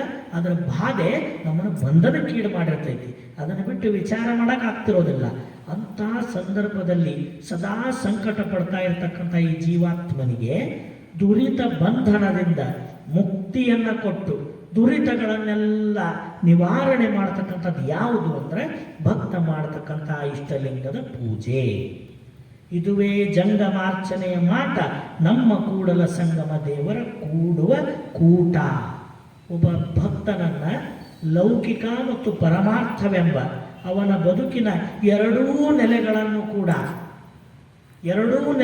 ಕೂಡ ತನ್ನ ಪ್ರಕಾಶವನ್ನು ಬೀರಿ ತನ್ನ ಅನುಗ್ರಹವನ್ನು ಕೊಟ್ಟು ಆ ಭಕ್ತನನ್ನ ಭವದಿಂದ ಮೇಲಕ್ಕೆ ಎತ್ತತಕ್ಕಂಥ ಪರಮಾತ್ಮ ಯಾರು ಅಂದ್ರೆ ನಮ್ಮ ಇಷ್ಟಲಿಂಗ ದೇವರು. ಅದಕ್ಕೆ ದಯಮಾಡಿ ಲಿಂಗ ಅಂದ್ರೆ ಬರೀ ಪರಮಾರ್ಥದ ಯೋಗಕ್ಕಷ್ಟೇ ಐತಂತ ತಿಳಿಬಾರ್ದು. ಲೌಕಿಕದ ಬದುಕಿನ ಎಲ್ಲ ಸಂಕಷ್ಟಗಳನ್ನು ನಿವಾರಣೆ ಮಾಡಬೇಕಾದ್ರೂ ಕೂಡ ಇಷ್ಟಲಿಂಗ ಪೂಜೆ ಅಲ್ಲಿ ನಮಗೆ ಅನುಗ್ರಹವನ್ನು ಮಾಡ್ತದೆ. ಅದು ಪವಾಡ ಸದೃಶವಾಗಿ ಬದಲಾವಣೆ ಮಾಡೋದಿಲ್ಲ. ಈ ಭಕ್ತನಿಗೆ ಆ ಸಮಸ್ಯೆಯನ್ನು ಎದುರಿಸುವ ಚಾಕಚಕ್ಯತೆಯನ್ನು ತಂದುಕೊಡುವಂಥದ್ದು. ಅಂತರಂಗದ ಅರಿವಿನಲ್ಲಿ ಬೆರೆತು, ಭಾವದಲ್ಲಿ ಬೆರೆತು ಆ ಲಿಂಗಯ್ಯ ಆತ್ಮವಿಶ್ವಾಸವನ್ನು ಹೆಚ್ಚಿಸ್ತಾನೆ. ನಮಗೆ ಕಷ್ಟಗಳು ಯಾವಾಗ ಕಷ್ಟಕ್ಕವ? ನಮ್ಮಲ್ಲಿ ಆತ್ಮವಿಶ್ವಾಸ ಇಲ್ಲದಾಗ. ಒಂದರ್ಥದಲ್ಲಿ ಕಷ್ಟಗಳಿಲ್ಲದ ಬದುಕಿಗೆ ಬದುಕ ಅನ್ನಂಗಿಲ್ಲ. ಕಷ್ಟಗಳಿದ್ರೆ ಬದುಕು ಭಾಳ ಚಂದಿರೋದು. ಮನುಷ್ಯನ ವ್ಯಕ್ತಿತ್ವ ಪ್ರಜ್ವಲಗೊಳ್ಬೇಕಾದ್ರೆ ಕಷ್ಟಗಳಿರಬೇಕು. ಆದರೆ ಕಷ್ಟಗಳನ್ನು ಎದುರಿಸುವ ಆತ್ಮವಿಶ್ವಾಸವೂ ಇರಬೇಕು. ಅದಕ್ಕೆ ಅದು ಇಲ್ಲ ಅಂದ್ರೆ ನಮ್ಮ ಜನ ಏನು ಮಾಡ್ತಾರೆ? ಬದುಕಿಗೆ ಸೋತು ಶರಣಾಗಿ ಇಲ್ಲ ಸಲ್ಲದ ರೋಗಗಳ ಗೂಡಾಗಿ ಶರೀರವನ್ನು ಮಾಡ್ಕೊತಾರೆ. ಎಂಥ ಆರಾಮಿದ್ದನ್ರಿ, ಮನೆಯಾಗಿದ್ದು ಶುರುವಾತು, ಅವ್ನು ಶುಗರ್ ಬಂತು, BP ಬಂತು, ಥೈರಾಯ್ಡ್ ಬಂತು, ಏನೆಲ್ಲ ಬಂತು ಅಂತಾರಲ್ಲ, ಅದೇನೂ ಬರದಂಗೆ ಬಂದ ಸಮಸ್ಯೆಯನ್ನು ಎದೆಗಾರಿಕೆಯಿಂದ ಎದುರಿಸಿ ನಿವಾರಿಸಿ ತಾನು ಮತ್ತೆ ಯಥಾವತ್ತಾಗಿ ಉಳಿಯುವಂತೆ ಈ ಭಕ್ತನ ಅಂಗಕ್ಕೆ ಮನಕ್ಕೆ ಶಕ್ತಿ ಕೊಡೋದು ಯಾವುದು ಅಂದ್ರೆ ಇಷ್ಟಲಿಂಗಾರ್ಚನೆ. ಅದಕ್ಕೆ ಲಿಂಗ ಪೂಜೆ ಮಾಡ್ತಕ್ಕಂಥ ಭಕ್ತರ ಮನೋಸ್ಥಿತಿ ಹೆಂಗಿರ್ತೈತಂದ್ರೆ, ನಾಳೆ ಬಪ್ಪುದು ನಮಗಿಂದೇ ಬರಲಿ. ನಮ್ದ್ರಿ ಇದು ಲಿಂಗವಂತರ ತಾಕತ್ತಿದು. ಏನಾರ ಬರ್ತೈತಂದ್ರೆ ಹೋಗ್ಲಿ ಅಂತ ಓಡಿಸೋರಲ್ಲ ನಾವು. ಪೂಜಾ ಮಾಡ್ರಿ, ಪುರಸ್ಕಾರ ಮಾಡ್ರಿ, ಚೀಟಿ ಕಟ್ರಿ, ಆ ತೊಂದರೆ ದೂಡ್ರಿ ಅನ್ನೋಂಗಿಲ್ಲ. ನಾಳೆ ಬಪ್ಪುದು ನಮಗಿಂದೇ ಬರಲಿ, ಇಂದು ಬಪ್ಪುದು ನಮಗೀಗಲೇ ಬರಲಿ, ಇದಕ್ಕಾರಂಜುವರು ಇದಕ್ಕಾರಳಕುವರು, ಜಾತಸ್ಯ ಮರಣಂ ಧ್ರುವಂ ಎಂಬುದಾಗಿ ಕೂಡಲ ಸಂಗಮ ದೇವರು ಬರೆದ ಬರಹವ ತಪ್ಪಿಸುವಡೆ ಹರಿಬ್ರಹ್ಮಾದಿಗಳಿಗೂ ಅಳವಲ್ಲ. ಈ ಸತ್ಯವನ್ನು ನಂಬಿ ಬದುಕುವವರು ಲಿಂಗವಂತರು. ಬದುಕಿನಲ್ಲಿ ಬರ್ತಕ್ಕಂಥ ಸಕಲವನ್ನು ಲಿಂಗ ಪ್ರಸಾದವಾಗಿ ಸ್ವೀಕರಿಸಿ ಬದುಕನ್ನು ಸುಮಧುರಗೊಳಿಸ್ತಕ್ಕಂಥವರು ಲಿಂಗವಂತರು. ಆ ನೆಲೆಯಲ್ಲಿ ಇಂಥ ಶಕ್ತಿ ನಮಗೆ ಯಾರು ಕೊಟ್ರಪ್ಪ? ಇಷ್ಟು ಲಿಂಗ ಕೊಡ್ತು. ಅದಕ್ಕೆ ದಯಮಾಡಿ ಲಿಂಗ ತತ್ವವನ್ನು ಬರೀ ಧರಿಸಿದರೆ ಸಾಲದು. ಅರ್ಚನೆ, ಅರ್ಪಣೆ, ಅನುಭವಾದಿಗಳೆಂಬ ಕ್ರಿಯಾದಿಗಳ ಮೂಲಕವಾಗಿ ಲಿಂಗದೊಂದಿಗೆ ಭಕ್ತ ಸದಾ ಅನುಸಂಧಾನವನ್ನು ಮಾಡಿದ್ದೇ ಆದರೆ ಭಕ್ತನೇ ಲಿಂಗವಾಗಿ ನಿಲ್ತಾನ. ಲಿಂಗದಷ್ಟೇ ಕಠಿಣನಾಗ್ತಾನ, ಲಿಂಗದಷ್ಟೇ ಗಟ್ಟಿಯಾಗ್ತಾನ ಅನ್ನುವಂಥ ನೆಲೆಯನ್ನು ನಾವೆಲ್ಲ ಅರ್ಥಕೊಂಡು ನಾಳೆ ದಿವಸ ಈ ಲಿಂಗದ ಅನುಭಾವವನ್ನು ಅಳವಡಿಸಿಕೊಂಡು ಚರಿಸಿ ತಾನು ಕೊಂಡುಕೊಂಡ ಅನುಭವವನ್ನು ಜಗತ್ತಿಗೆಲ್ಲ ಸಾರ್ತಕ್ಕಂಥ ಕಾರ್ಯವನ್ನು ಮಾಡೋದೇ ಜಂಗಮ. ಹಂಗಾರೆ ಜಂಗಮ ಅಂದ್ರೇನು? ಜಂಗಮ ತತ್ವ ಅಂದ್ರೇನು? ಜಂಗಮದಲ್ಲಿ ಎಷ್ಟು ವಿಧ? ನಮ್ಮ ಶರಣರು ಜಂಗಮಕ್ಕೆ ಹೆಂಗೆ ಕೊಟ್ಟಾರ ಮಹತ್ವ ಅನ್ನೋದನ್ನು ನಾಳೆ ದಿವಸದ ಪ್ರವಚನದಲ್ಲಿ ಎಲ್ಲರೂ ಸೇರಿ ಚಿಂತನೆಯನ್ನು ಮಾಡೋಣ ಅಂತ ಹೇಳ್ತಾ ಮಂಗಲದೊಂದಿಗೆ ಈ ಕಾರ್ಯಕ್ರಮವನ್ನು ಮುಕ್ತಾಯಗೊಳಿಸೋಣ. ಈ ನುಡಿ ಸೇವೆಯನ್ನು ಅಪ್ಪಬಸವಣ್ಣನವರ ಶ್ರೀಪಾದಕ್ಕೆ ಸಮರ್ಪಿಸಿ ತಮ್ಮೆಲ್ಲರಿಗೂ ಭಕ್ತಿಯ ಶರಣಾರ್ಥಿಗಳು.